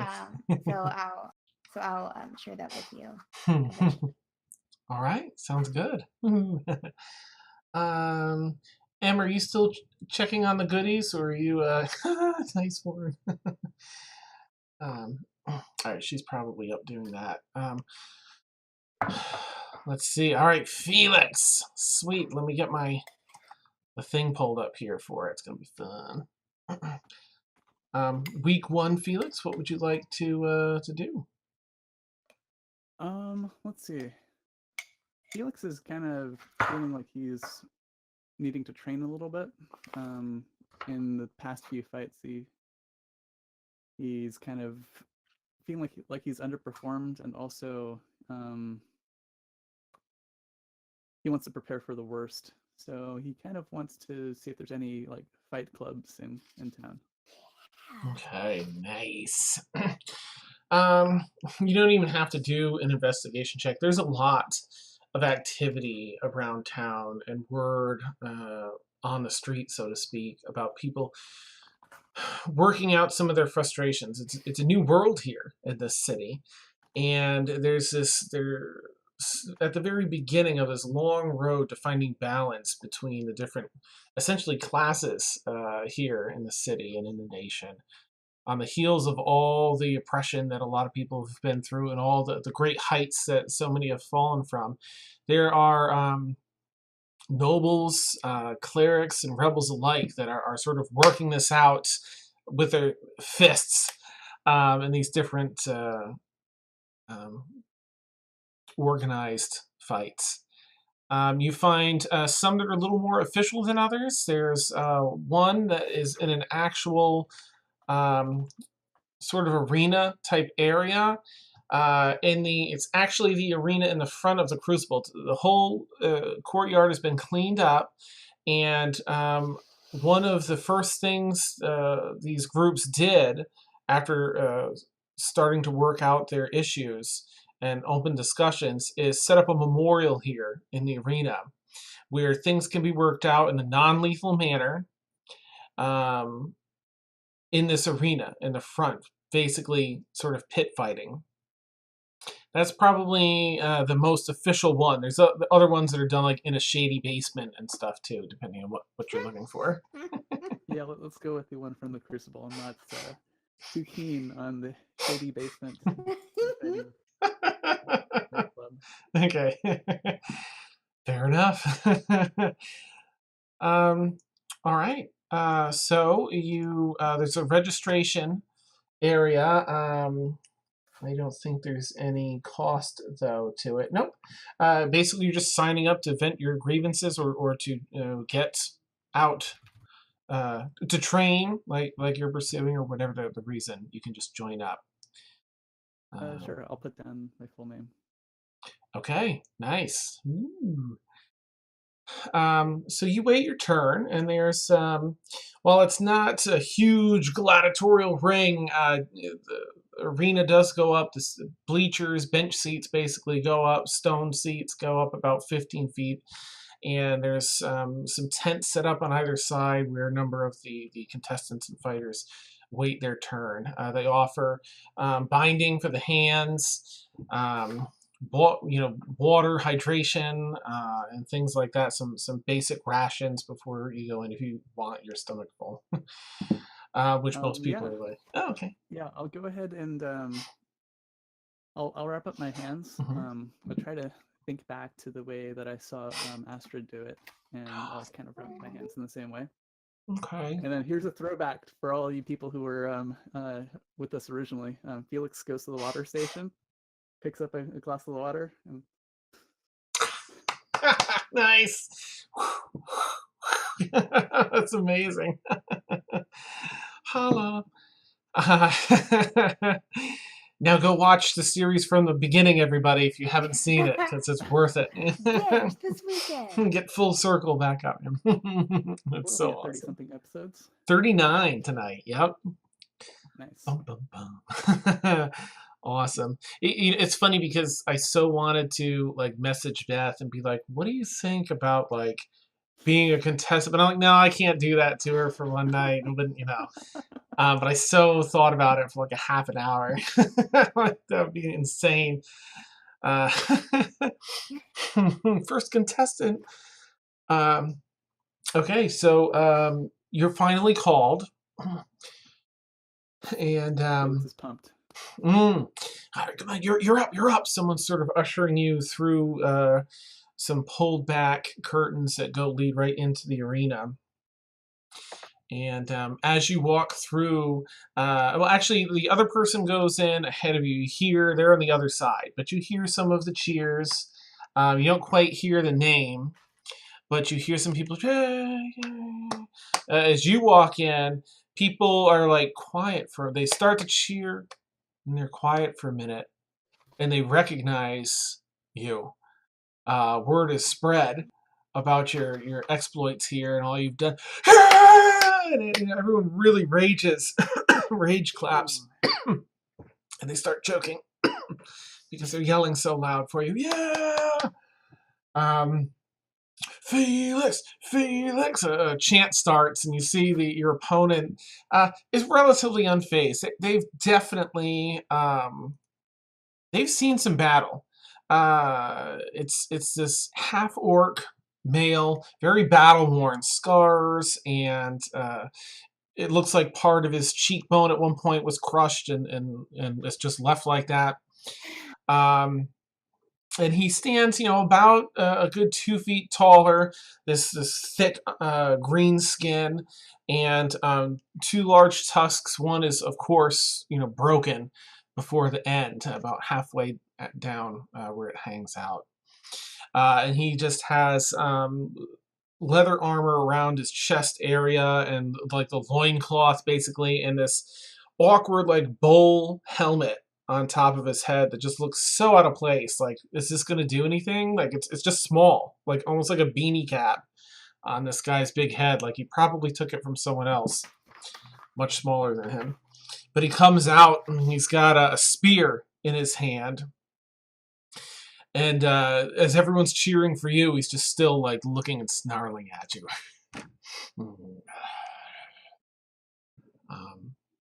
And then the match is called Begin!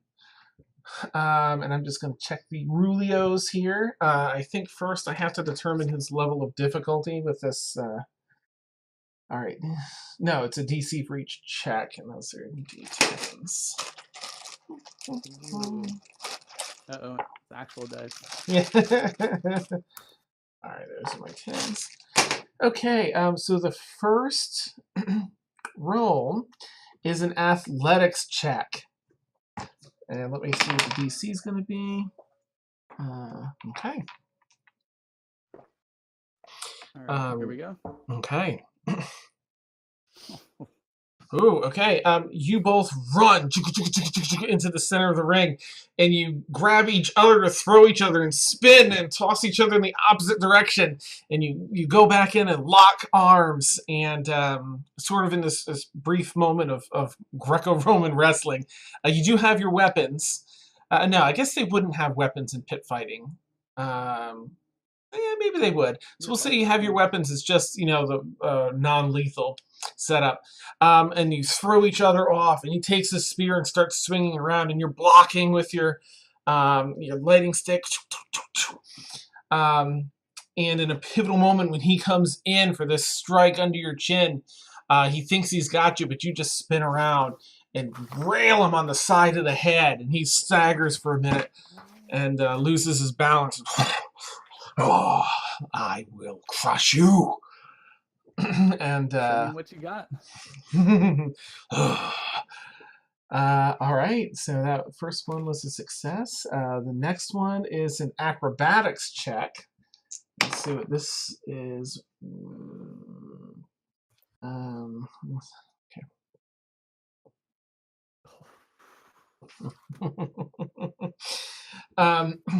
He comes charging at I think he sort of slowly walks up this time, having regained his balance, and is just testing you with little strikes here and there.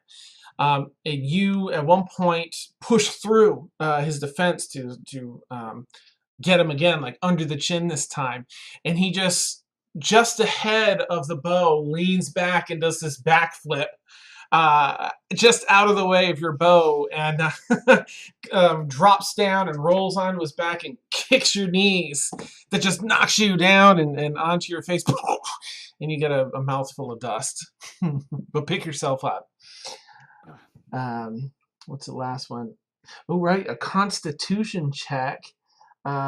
Equal has a bonus equal to the roll of the character's largest hit die, and your hit die is a D10, is it? As a fighter? That was a D8. I'll check on that. Sorry about Okay. that. No, you're fine. I'll just roll the hit die. That way we'll know. And okay. Perfect. So that's going to be your bonus on top of the D20. On top of the Constitution check, you'll get to add whatever your hit die is. Well, it'll be your max hit die, whatever your max hit die is. What shape is that? Is that a 10? I think it is a 10. Let's see. Maybe D&D Beyond will help. Haha, D&D Beyond are maybe D&D sponsored one day. Yeah. Fighter hit die.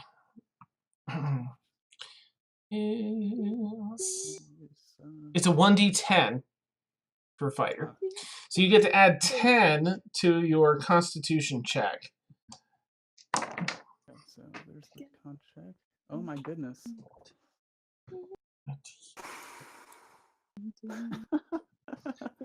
Yeah. So that's a 4 plus 10.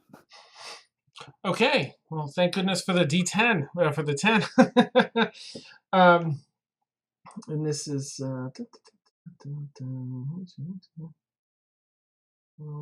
what is this one? I guess this is just how long you're going to last in there. So you're fighting back and forth, exchanging blows, dodging one another. There's grappling, there's strikes with the weapons, and you're each taking some pretty heavy hits until at the very end you see him starting to wear down, both getting tired. You're trying to focus on your breathing and catch your breath. He gets gets tired a little faster than you do, and you take this opportunity when he staggers a bit from just being so exhausted to bring your weapon around with that polearm feat, missing with the first strike, bringing the back around and just hitting him right at the base of the skull, and he just continues face forward into the dirt, unconscious. Crowd's hushed for a minute. everyone goes, the crowd goes wild. Um, the referee comes out and holds your hand up. Felix, Felix, Felix has won. Ah! And he reaches a hand out to shake your hand. Go, you can collect your earnings just outside. Get something to eat and drink. You've done everyone a great service here today. I think you've really raised some morale for everyone. Thanks. And then I take his suggestion. Nice. You get some. I mean, it's all right food. For your palate. It's like, this is acceptable. Rehydrate. Sit down and rest for a little bit. Start. Unwinding the cloth and collect your 100 gold. Wow. All right. That's week 1 for Felix. Neat. Unless there's anything else you want to do this week, of course, Felix. Not right now. Okay. That's fine. All right.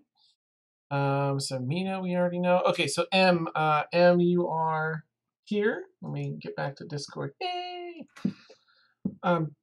MC, what would you like to do for the first week out of 2 of downtime? You are still at the Haven. You do see everyone else in the hallways and in the cafeteria when you eat and things like that. But you can also venture into the city. I'm gonna go ahead and venture into the city and see if there's like a tanning or a skinning or a leatherworking place kind of like that. Oh, okay. And maybe an herbalism shop too, where I can, because I was gathering stuff while we were traveling and everything. So it's, I got a whole bunch of stuff, and what am I gonna do with it? Nice. Okay. See if I can sell something for some money or whatever. Gotcha. Okay. So you do that. You have no trouble finding a leatherworking shop. And are you looking to practice, get some scraps and practice, or get some tips, or what would you like to do at the leatherworking shop? I would like to walk in and get some scraps if possible, and kind of talk to the owner and be like, what do I need to practice on or something? Okay. More than this or that. And nice. All right. There is actually a wood elf owner here. Has a very dark, deep tan skin, really wavy black hair, and fairly handsome for what it's worth. And he's talking to you, and he says, "Oh well, you seem to have a really good grasp on leatherworking already. Tell me a little about how you go about acquiring your leather and other components, and maybe I can help you from there. What type of animals do you typically skin?" usually like deer. I'm usually in forest areas. I don't really, well, except for recently. Anyway, just deer, elk, stuff like that. And do you have any leftover scraps or anything that I could use while I'm on my travels? Because I do travel a lot. Understood. Yes, I have been. We go through so much here that you're certainly welcome. Let me see if I can round that up for you. He goes behind in the back of the building and comes back with about a hogshead full now. A pouch full of these leather scraps. Says, if I could offer any advice, it would be to perhaps when you in your travels defeat beasts and even other creatures, consider working on your skinning. Skin from different creatures to find. Sometimes the skin itself can be tanned. Some beasts offer special properties over others. Sometimes other components can be helpful as well. Experiment on trying to figure out what parts of a beast or creature would be valuable to you. and work from there. I think that would be the bit of advice I could offer. Do you have any experience with scales? Some, but they are so very, very difficult to work with and require mastercraft tools to craft with, which are sadly out of my financial reach. Yeah. Where are you from? Oh, let me think. Where are you? You're over here. I'm from the Wildwood Thicket. Born and raised there, but I had this particular skill set now. I had this skill set here with tanning and leatherworking, and we live off the land. It is nice to be around people and make some good money. I appreciate your tips. And do you know where an herbalism shop is? Oh, yes, this one maybe, let's see, 4 buildings down on the same block here. It's right on the corner. Oh, okay. Mm-hmm. Thank you so much. Oh, my pleasure. Good day. Kind of You as well. Thank you. If you want to, well, I'll have you go to the herbalism shop next, and we'll figure out where to go from there. So you walk into the herbalism shop. Some of the herbs you've collected are still good. Some of them have a pretty short shelf life. If they're not used or sold pretty quickly, within a week or so, they tend to. I mean, once they've been harvested, they'll go bad. But there are some that just last a long time. So you do have some that you could sell if you wanted to. Hello? Yes, welcome, welcome. Please come in, won't you? It's an A older lovely half shop elf. you have here. Thank you. There's a very pungent smell in here, as all the different herbs and roots and other things mixing. Isn't the most pleasant, but yeah, thank you kindly. What can I help you have find? Oh, Oh, I don't mean to interrupt. But I have a few things that I think might interest you, and I was wondering ah. if I could sell them to you. Oh, please, yes. Place them here on the counter. I'll make some room. Cleans off some of the shelf. Let's see what you have. Okay. Take a little sack. All right. Where's my book at? Okay.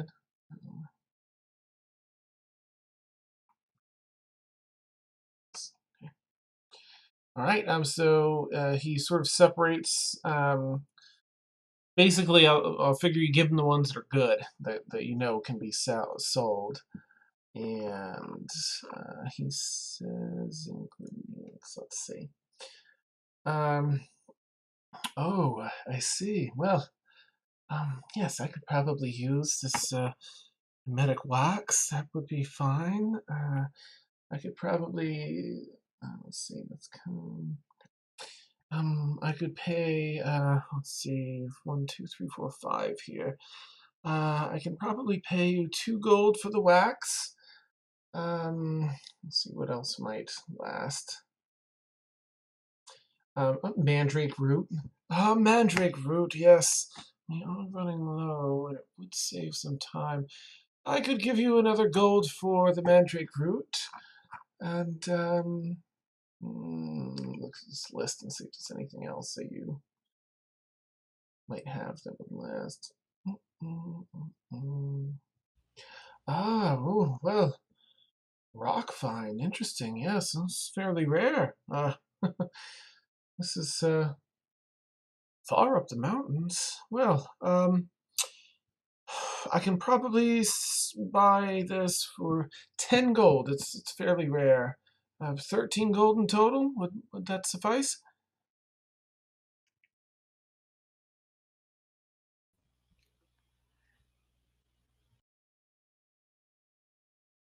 Surely you could afford another gold or two. Make a persuasion check.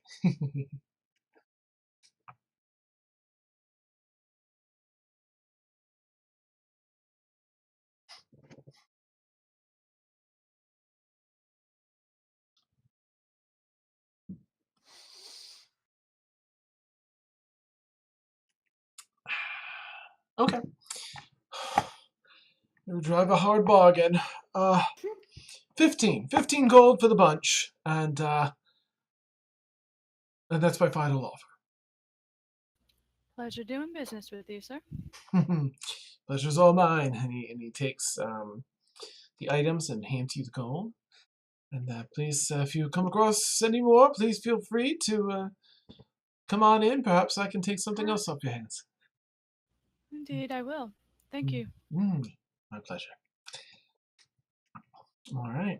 If you want to make, if you're working with the leather at all for this week, if you want to make a dexterity-based leatherworking roll with advantage, again, because you have the time and tools and peace.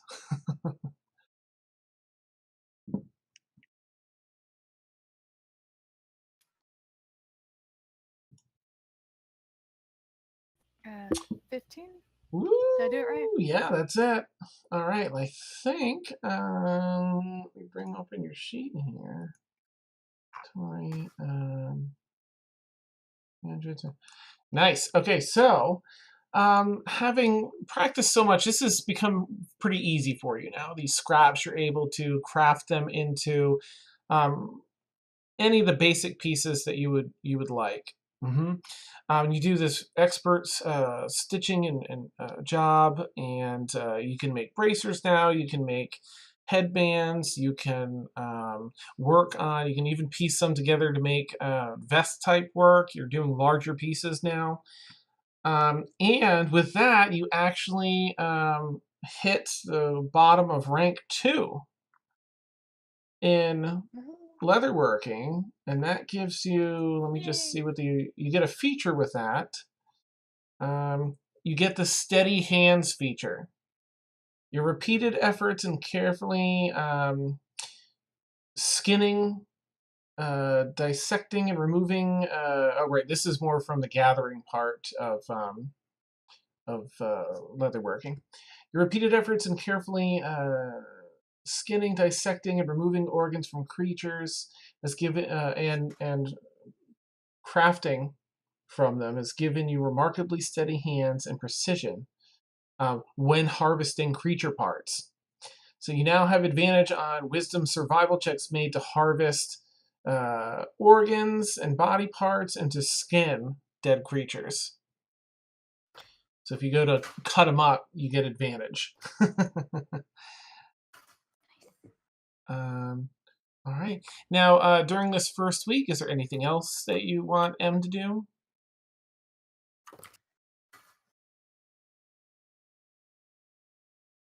Since she doesn't have much information on drows, she's going to try to find a library and find some books on not just drows, but like, what is that called? Tildari? Yeah. Okay.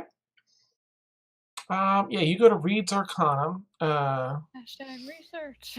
Nice. Make an investigation check there and see if you can find anything. The drow stuff you find really, really easily because they're very well documented. Maybe not.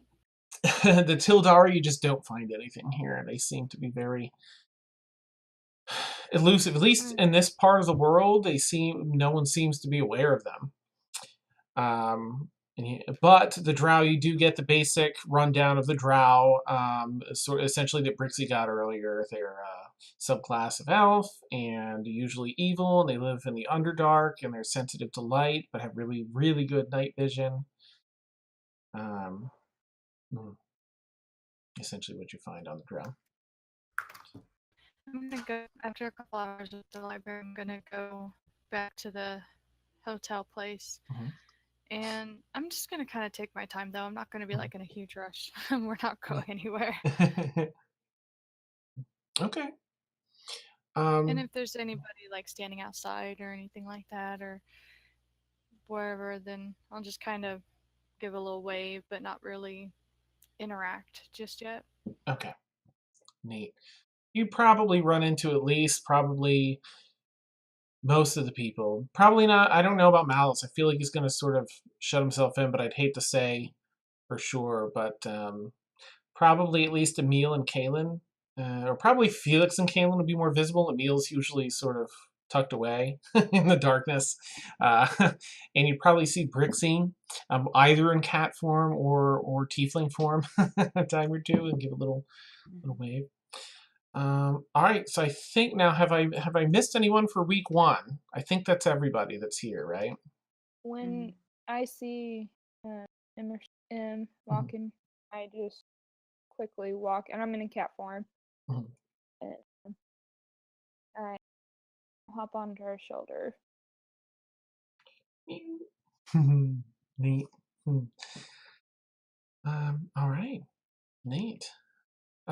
So about midway through the week, there haven't been too many group meetings or anything. Everyone's really just been finding some peace with the situation, or attempting to, and sorting out the way they feel. And so this first week has been quite a bit of that. You do all receive notes on one particular morning to meet in the cafeteria from one another. The notes are all like, for the person you would most likely respond to, it's from them, signed with their name. Oh, Meet in the cafeteria this time in the morning. So likely you all collect and gather there, and of course there's this corner booth has sort of become your booth. Each of you seem to go over there and use that particular booth, and you see there someone sitting in the booth, kind of cloak up over their face, long dark black hair, looks like some reddish skin. Does Emil recognize this person? Make an intelligence check. Let me bring that up so I can see. Whoops. Ooh, okay. Given your skills with disguise, kid, you can pretty quickly tell that most of this is a disguise. You do catch a glimpse of some of the features, and through the makeup, and it looks a bit like another drow you know, Sterling Sam, in disguise. Actually, not who I wanted to see, but that works. Hello, old friend. How are you? Clever as always, aren't you? Well, I'm well. Yourself? Troubled dreams, but generally well. Oh, well, with all I hear has been going on in the city, I don't blame you one bit. But congratulations on your participation and assistance here. Your word's traveling fast. That's regrettable, but thanks. I understand. All too well. And everyone else starts to sort of pile in at this point. Felix turns up with a big platter of biscuits and then a big thing of gravy. Yes. Gravy bowl thing. Yeah. It's barely touched the table before Sterling Sam's grabbing some. You are a genie in the kitchen, truly. Oh, amazing. Oh, I wouldn't know about that. Oh, Emil, is this a new friend of yours? oh. This is an old friend of ours, yes. She nods to you like, go ahead. I give Felix kind of a meaningful look. But I'm not going to spill the beans because I kind of enjoy knowing and have people not know. So. Surely you recognize me, Felix. Is that? Am I so easy to forget? And she, pretends to go into some histrionics. You remember my sister Sam? Yes. She chuckles. Please, everyone, sit down and enjoy this delicious food. Well, the wonders never end. Pretty, yeah, she grabs a biscuit and she's like, great. Nice. I'd say you all kind of, at this point, realize that it's Sterling Sam. She's been talking now in sort of a regular voice, and it kind of clicks. I have heard the sad news, and you have my condolences for your loss. I'm sorry. Oh, but truly, you do. Thank you. Good job, everyone. You certainly keep busy, don't you? Wonderful work you've done As here. do you. Yes, it's been very nice getting back into the swing of things and getting my roots back in and being in the know. And healed up. Can't see under this, but it's good to be able to walk without the aches and pains I received. What was that, half a year ago? Whatever it's been at this point. I feel like maybe half a year. Anyway, I have updates for you. Some more concerning than others. I'll start individually and address your requests as best I can. Felix. Which takes another bite.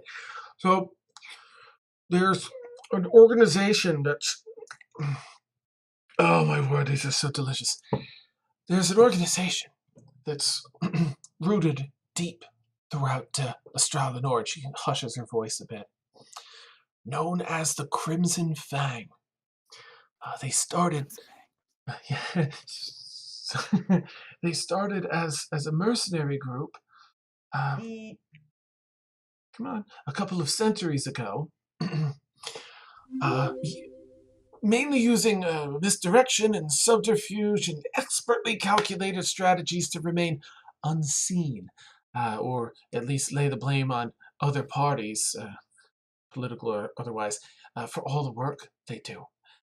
They've grown much stronger in power and influence over the past century or so. But I've received word that one of their known members, Tal Wraith, has been frequenting both Bexley and Bridgeport. She whispers extra quiet in your direction. Though I'm not sure how they're involved yet. If one of their members is there, they are deeply rooted in whatever's going on. Often not what you'd expect. Again, very good with their misdirection. That's pretty disturbing to hear. Do we know anything about this Tau Wraith? Sadly, not too much. I have a physical description, and she takes out, unrolls a scroll that has this roughly sketched picture with a little bit of writing underneath. And you see a human male, based on the sketch here, probably late 30s or so, short hair. You don't know what color because, again, it's a sketch. And beneath it, it just says approximate height, and it's all very generalized, like 5'8" to 6'3". They don't have like figures really locked in. Athletic to slightly heavy build, and eyes unknown, and there's still a lot of information missing. So you're saying you can have 3 eyes or 4 eyes? Indeed, yeah. 2 eyes, just colors unknown. Yeah. Lizard eyes. Yeah. Felix is going to take a biscuit and try to replicate the sketch on the biscuit. Nice. You start etching Feels them real out. You know what? Do a culinary check or a performance check. That's your choice. Sure. Probably a culinary dexterity. Perfect. All right, let me bring the thing up so I can see. Oh my gosh, okay. It's a perfect replica of the work done on the scroll. It's just impressive. This is the guy we're looking for. Everyone, you see Felix put that up across your faces, like, and it's really, I mean, it's good. You can see like some detail there. Gravy drips everywhere. Nice. She continues. I will add on a related note here that bless you. This faction, the Crimson Fang, has actually been backing both the Church of Unity and the nobles for the better part of 2 or 3 decades here in Blackrock Landing, playing both sides unbeknownst to one another. They have their hand in a lot of big pots. But more about that soon. Kaylin, I think the news I have for you is the most important to me. It took a fair bit of digging and research and even some bribes, but I believe I may have found... Oh, please tell me I wrote that in here. Well, till next week. Yeah, the end, and that's where we'll end. No, just kidding. All right, where did I... I'm sorry, now I'm going to have to look this up.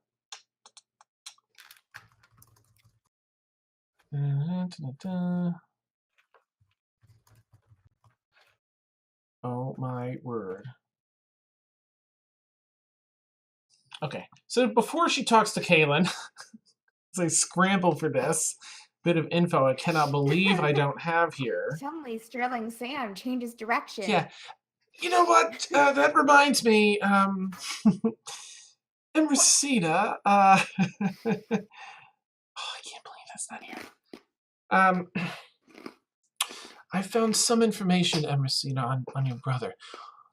I fear that the Crimson Fang may have become aware of your presence and seeming interference in some of their plans. I believe they've taken your brother.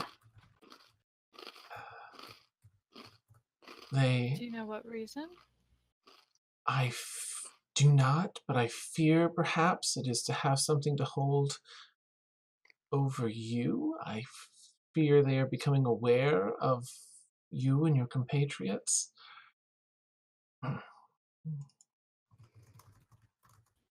Do you know where his whereabouts might be?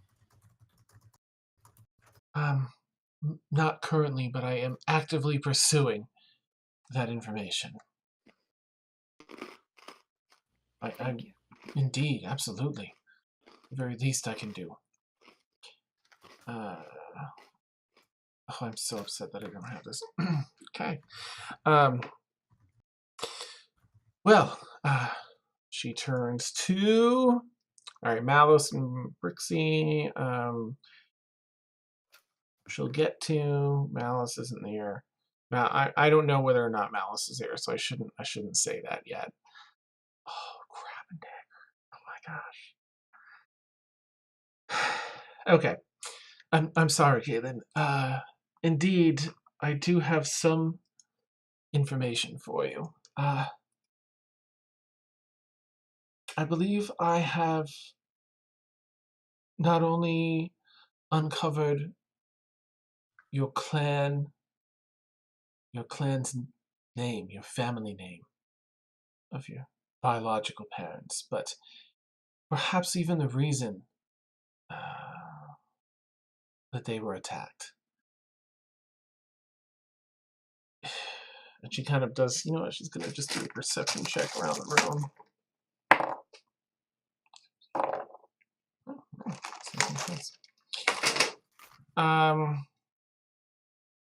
This other document is loading painfully slow, and I'm pretty sure this is where... the family name, I don't know if I sent that to you already elsewhere. But... I don't think so.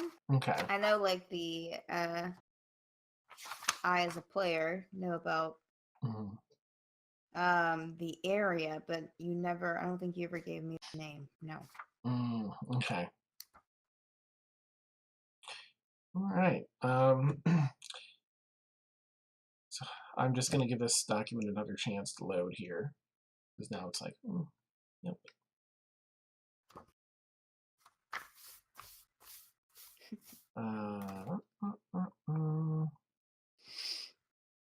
I can't believe I don't have this. I was so careful with my notes, but clearly not careful enough. And it remains a mystery. Yes. Oh my gosh. Well, you know what? I may just say X and then plug it in if this doesn't That's pull fine. out Zoom. Sure. It just kind of sucks for. Okay, I feel like maybe this is it. This other document. Come on, document.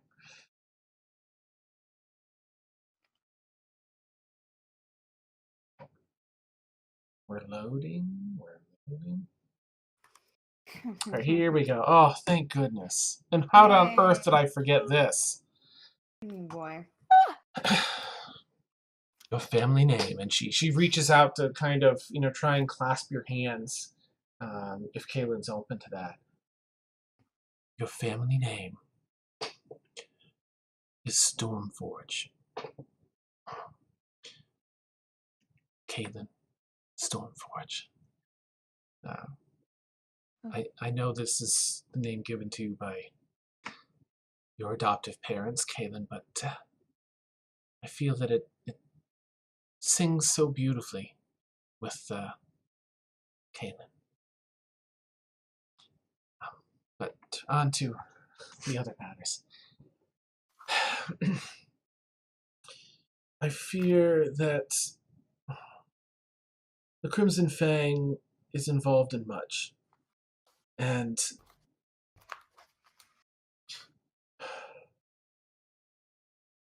your family comes with a bit of history. And not all is good. It would seem that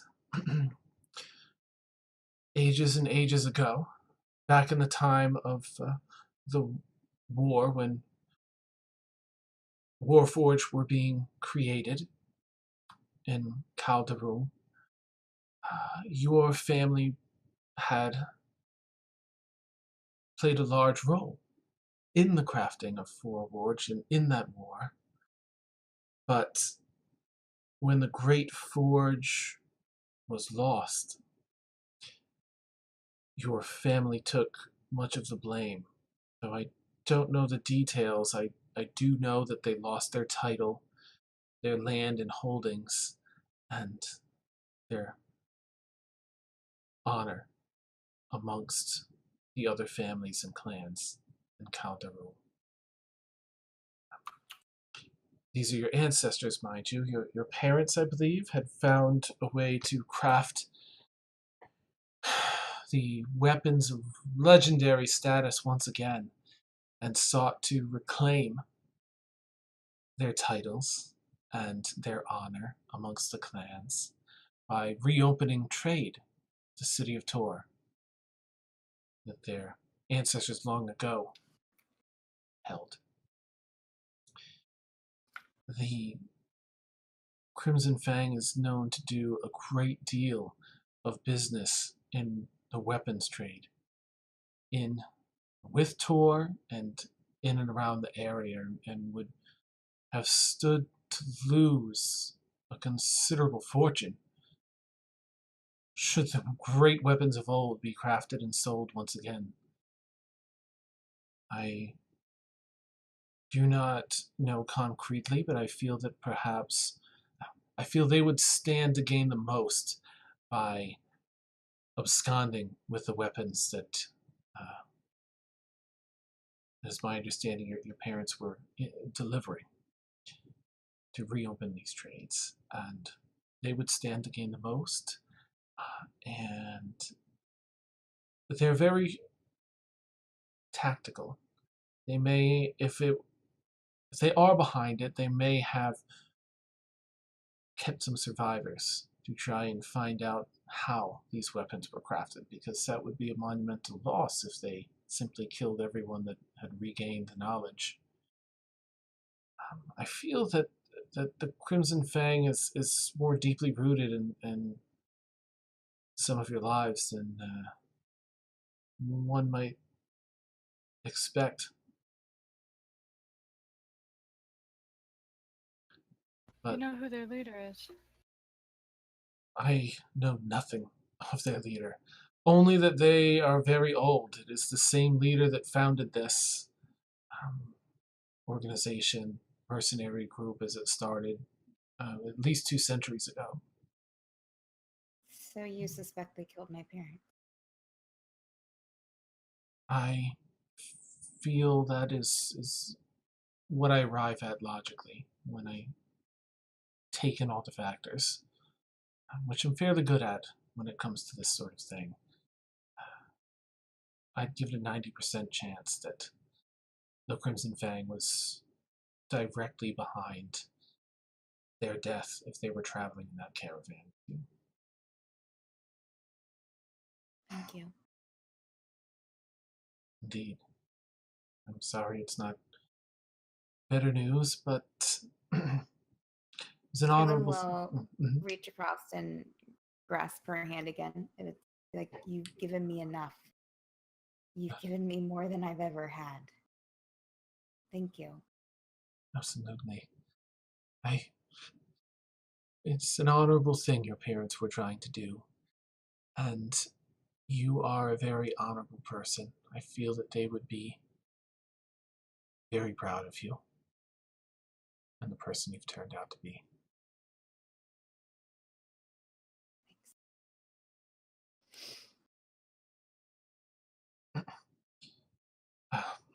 Well, I believe the webs that this Crimson Fang has woven come together with me, sadly.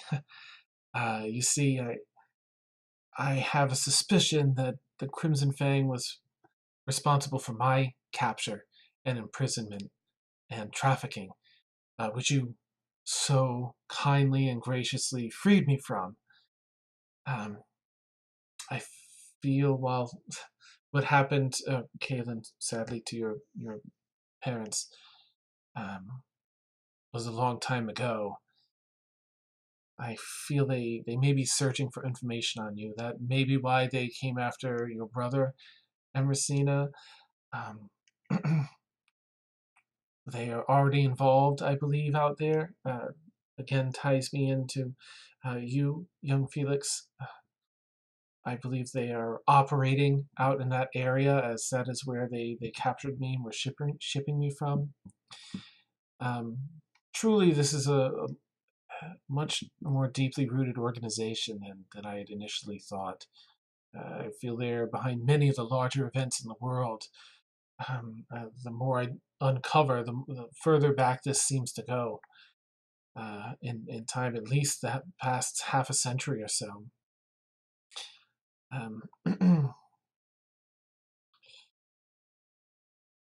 My current, my most worrying suspicion is that they may have taken an active interest in all of you after freeing me from captivity on the boat. And while I imagine it will take them time to discover information and identities for all of you, I would suggest staying close to one another for protection. And I will continue seeking information regarding them to root out whatever is at the top of this organization, whatever is seeking you out. I guess it'd be good if we kept a low profile too. I would recommend so. Perhaps using pseudonyms when you check in at locations, or even consider representing yourselves with a name for your group collectively rather than as any individuals. Oh, I do have one other matter. I've been tasked by Councilperson Scarlet Shuffletrot with giving you this letter. She passes you a very bright, what's that, teal letter. And I may have taken the liberty of reading it, and as it wasn't sealed and there was no express permission, I felt I should be upfront with you. And I think a congratulations are in order. Here you go. And she passes it out to whomever wants to take the letter.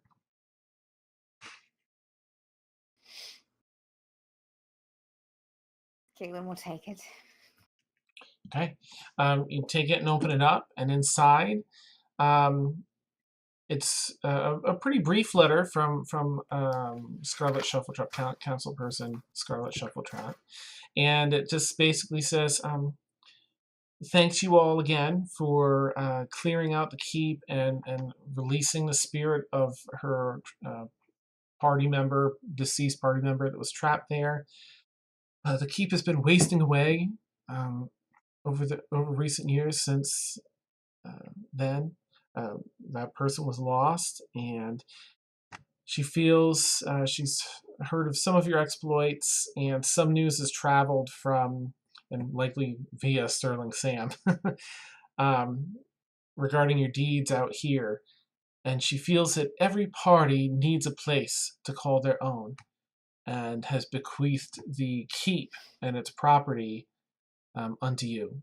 And she signs it in really pretty flowery letters at the end with on the one S it has little wolf ears, and on the end it's got a little wolfy tail, because she has those in her humanoid form, as she's a werewolf. And Caitlin will have read this aloud to everyone. Okay. Quite an offer.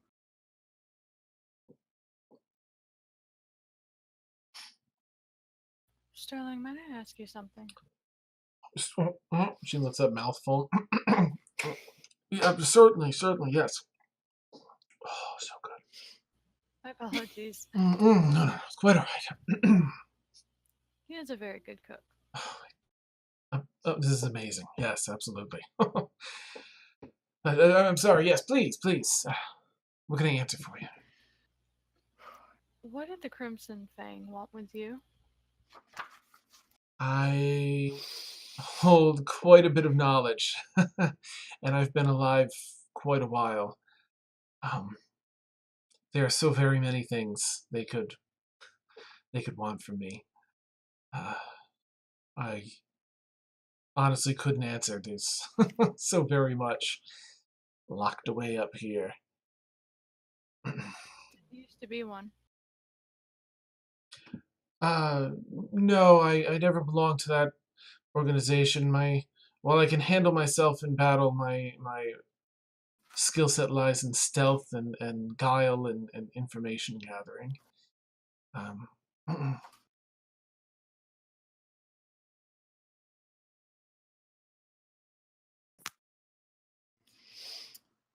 Sam, before you go, Yes. I don't think I've made a request from you yet, and Oh, please.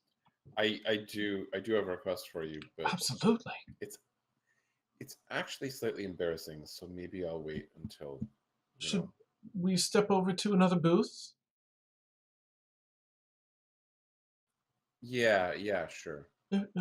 She takes like 3 of the biscuits, walks over to another booth, and sits down and hushly kind of leans forward. Yes, please.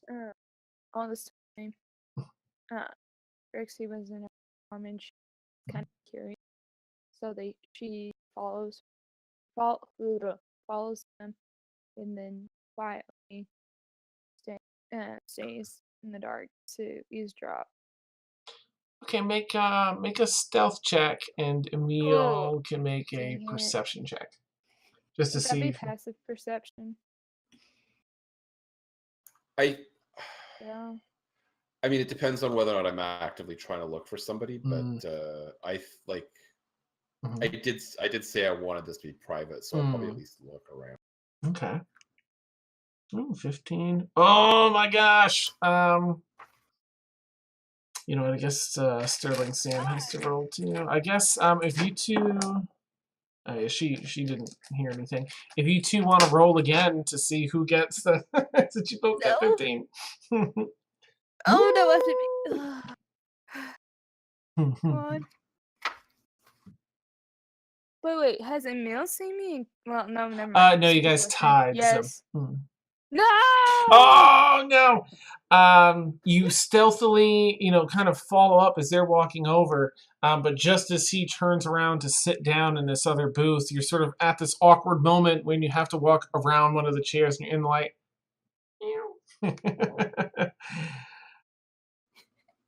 And he spots you.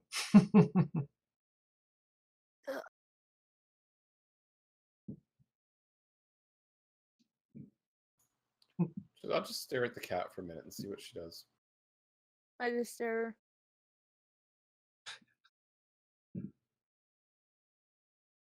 All right, fine. I'm just going to sit down and ignore her.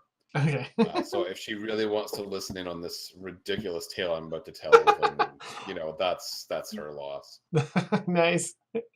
So I guess she comes over. Yes, please. I apologize in advance.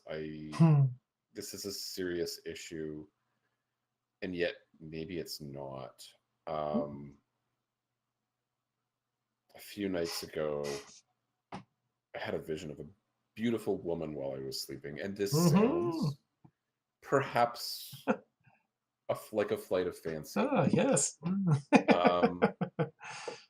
She spoke to me without moving her lips, and I told me that I could not yet do so to her, but that my raven could teach me. Is that so? When I woke up, why have I started this story? When I woke up, I was standing on the side of a building. Whoa. I thought that was going to go in a completely different direction. As did I. Ah.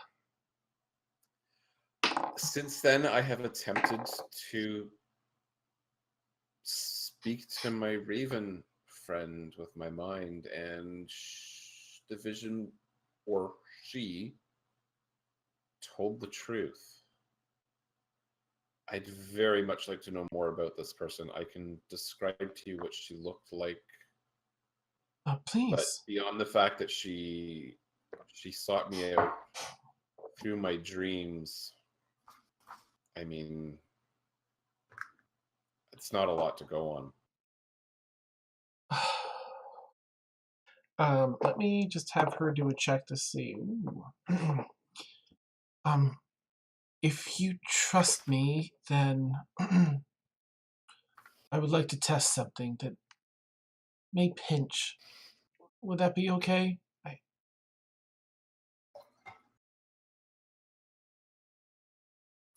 I'm no stranger to pain. Go for it. Please, if I may see your hands, if you put them down on the table, as you do. I do so. Okay. She takes out, unsheathes very slowly and smoothly a dagger. Says, this will be light. And she just runs. You almost don't feel it because it's so sharp. And just a little bit on the back of your hand, a little bit of blood trickles out. And if you wouldn't mind rolling a Constitution saving throw with advantage, given the circumstances.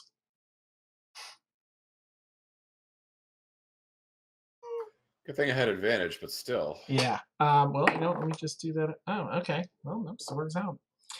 The blood just trickles and pools up, and you feel almost no pain. Nice. She takes one of the little napkins and wipes it away. It's very faint, superficial cut. And as she wipes it away, there's no longer the cut there. I've seen something similar to this once before. Have you had any trouble with any strong reactions to being in the sun? Itching, burning?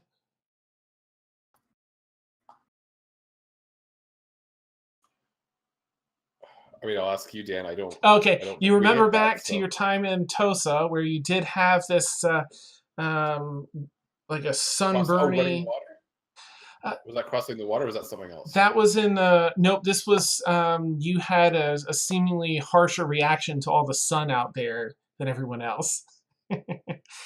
When Okay. and perhaps if you had any trouble with crossing running water, she kind of looks pensively like.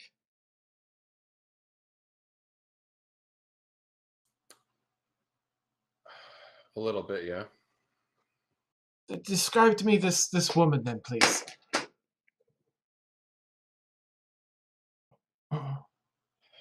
Beautiful, dark. Emil will try and give a No, okay. difficult description, but Emil is probably not Emil's strong point. But he'll focus on the fact that she's beautiful and dark. Nice. Thankfully, Sterling seems pretty good about getting information from accurate information for people. So she guides you through a few questions. She actually takes out some parchment and sketches a little bit with some charcoal, and so she can erase and redo and redo. And she ends up coming up with a really accurate depiction of the woman's face. It looks. Is this her? She holds up like it's her. Oh, you know her. Well, I have good news and bad news. I do know her. She is a good woman. She is actually royalty beyond royalty. She sets that down and kind of leans over to you. The bad news is you are becoming... She's married. Nice. Awesome. You are becoming a vampire. And that's where we'll end tonight's session. Boo, boo, boo, boo, boo, boo. What? And What's the Brixie's the Franco? only one who knows. So if you recall, now that we're done with the sesh, a very long time ago in, I think, the city of Metz, you all went into the sewer to, catch those bozos letting people out. That group of creatures that had like the gnarled teeth, like they've been chewing on bones and everything else, and they were all looked very sickly, but they were still really strong. Both Emil and the poor Astrid, who also rolled her thing with a lich, which was the other interesting thing, were bitten by that. They were vampire spawn. So what you're saying, Dan, is that Astrid is the most powerful one thus far? I was like, I don't know what's gonna happen with her. Like, WTF? She's gonna it was gonna be fun. So if you recall that awkward feeling that both Astrid and Emil had entering that manor, or Mia brought you all to the gala. That's forbiddance, which vampires have. They can't enter a residence without permission, and so you just had some basic things happening, some light experiences. You're like, I feel like I shouldn't go in. So there's been little things like that have cropped up. You have a touch of regeneration that vampires have from some of the light things, and it kind of clicks in Emil's mind. At the top of next episode, I'll probably have you do like a history check to see what you know about vampire spawn and stuff. But about you staying together, basically, before she can meet you. It's an incomplete thing to be transformed by vampire spawn. It's a complete thing to have it completed by the originator. the vampiric curse. However, in the campaign as a meta thing, vampires don't just automatically turn into NPCs. There is a good option to pursue, and cures. So all the options. Next week, join us as we convert our characters to Vampire the Masquerade. Nice. Can we do that? That'd be so cool from a vampire game. Sweet. That'd be so cool. A vampire druid. Awesome. Thanks, Ed. Thanks. Now I'm gonna be obsessive with it for the rest. All right, I'm gonna close this out because I don't need that. Wow. Oh my gosh. Well, Wow. I had a lot of fun this week, guys. You were sideways on the building. Yeah, that was a Hey, fun session. Dan. Oh, spider climb that vampires get. Yeah. You just have it. I mean, not yet because you're not there yet, but you had it that night and it may come in handy sometimes. But sorry, go ahead. Someone had a question, Ed? Well, Oh, it was more than if we're still online. Yeah. I don't know what it is, but Saving Throws doing a 24-hour stream. mm-hmm. You can Oh, go okay. for For like a raid, The host. this is it just saving show throw? No, saving throw show. Yeah, Just it's one Saving second. Throws show. Okay. Let's see. Hang on. Show. Let's see. Thanks, Frank. Thanks, chat. Oh my gosh, players in chat, you were so flippin' hilarious tonight. It was amazing. Oh, they're raising money for Alzheimer's Association. Okay. So. Of course, I closed the other thing, but if it's just saving throw show, then I've got it, and we can go over there and raid. But thank you, chat, and thank you for all the cheers and everything else tonight, guys, and the subs. Amazing. I hope you all had fun, and players, I hope you had fun, and thank you, players. Juicy role play tonight. And I so hope, and obviously it's entirely up to you. This is just me talking out, meta-wise, that you get to pursue your right thing in the latter half. I got to flesh it out and work out the whole thing, and it's just so cool. I can't wait.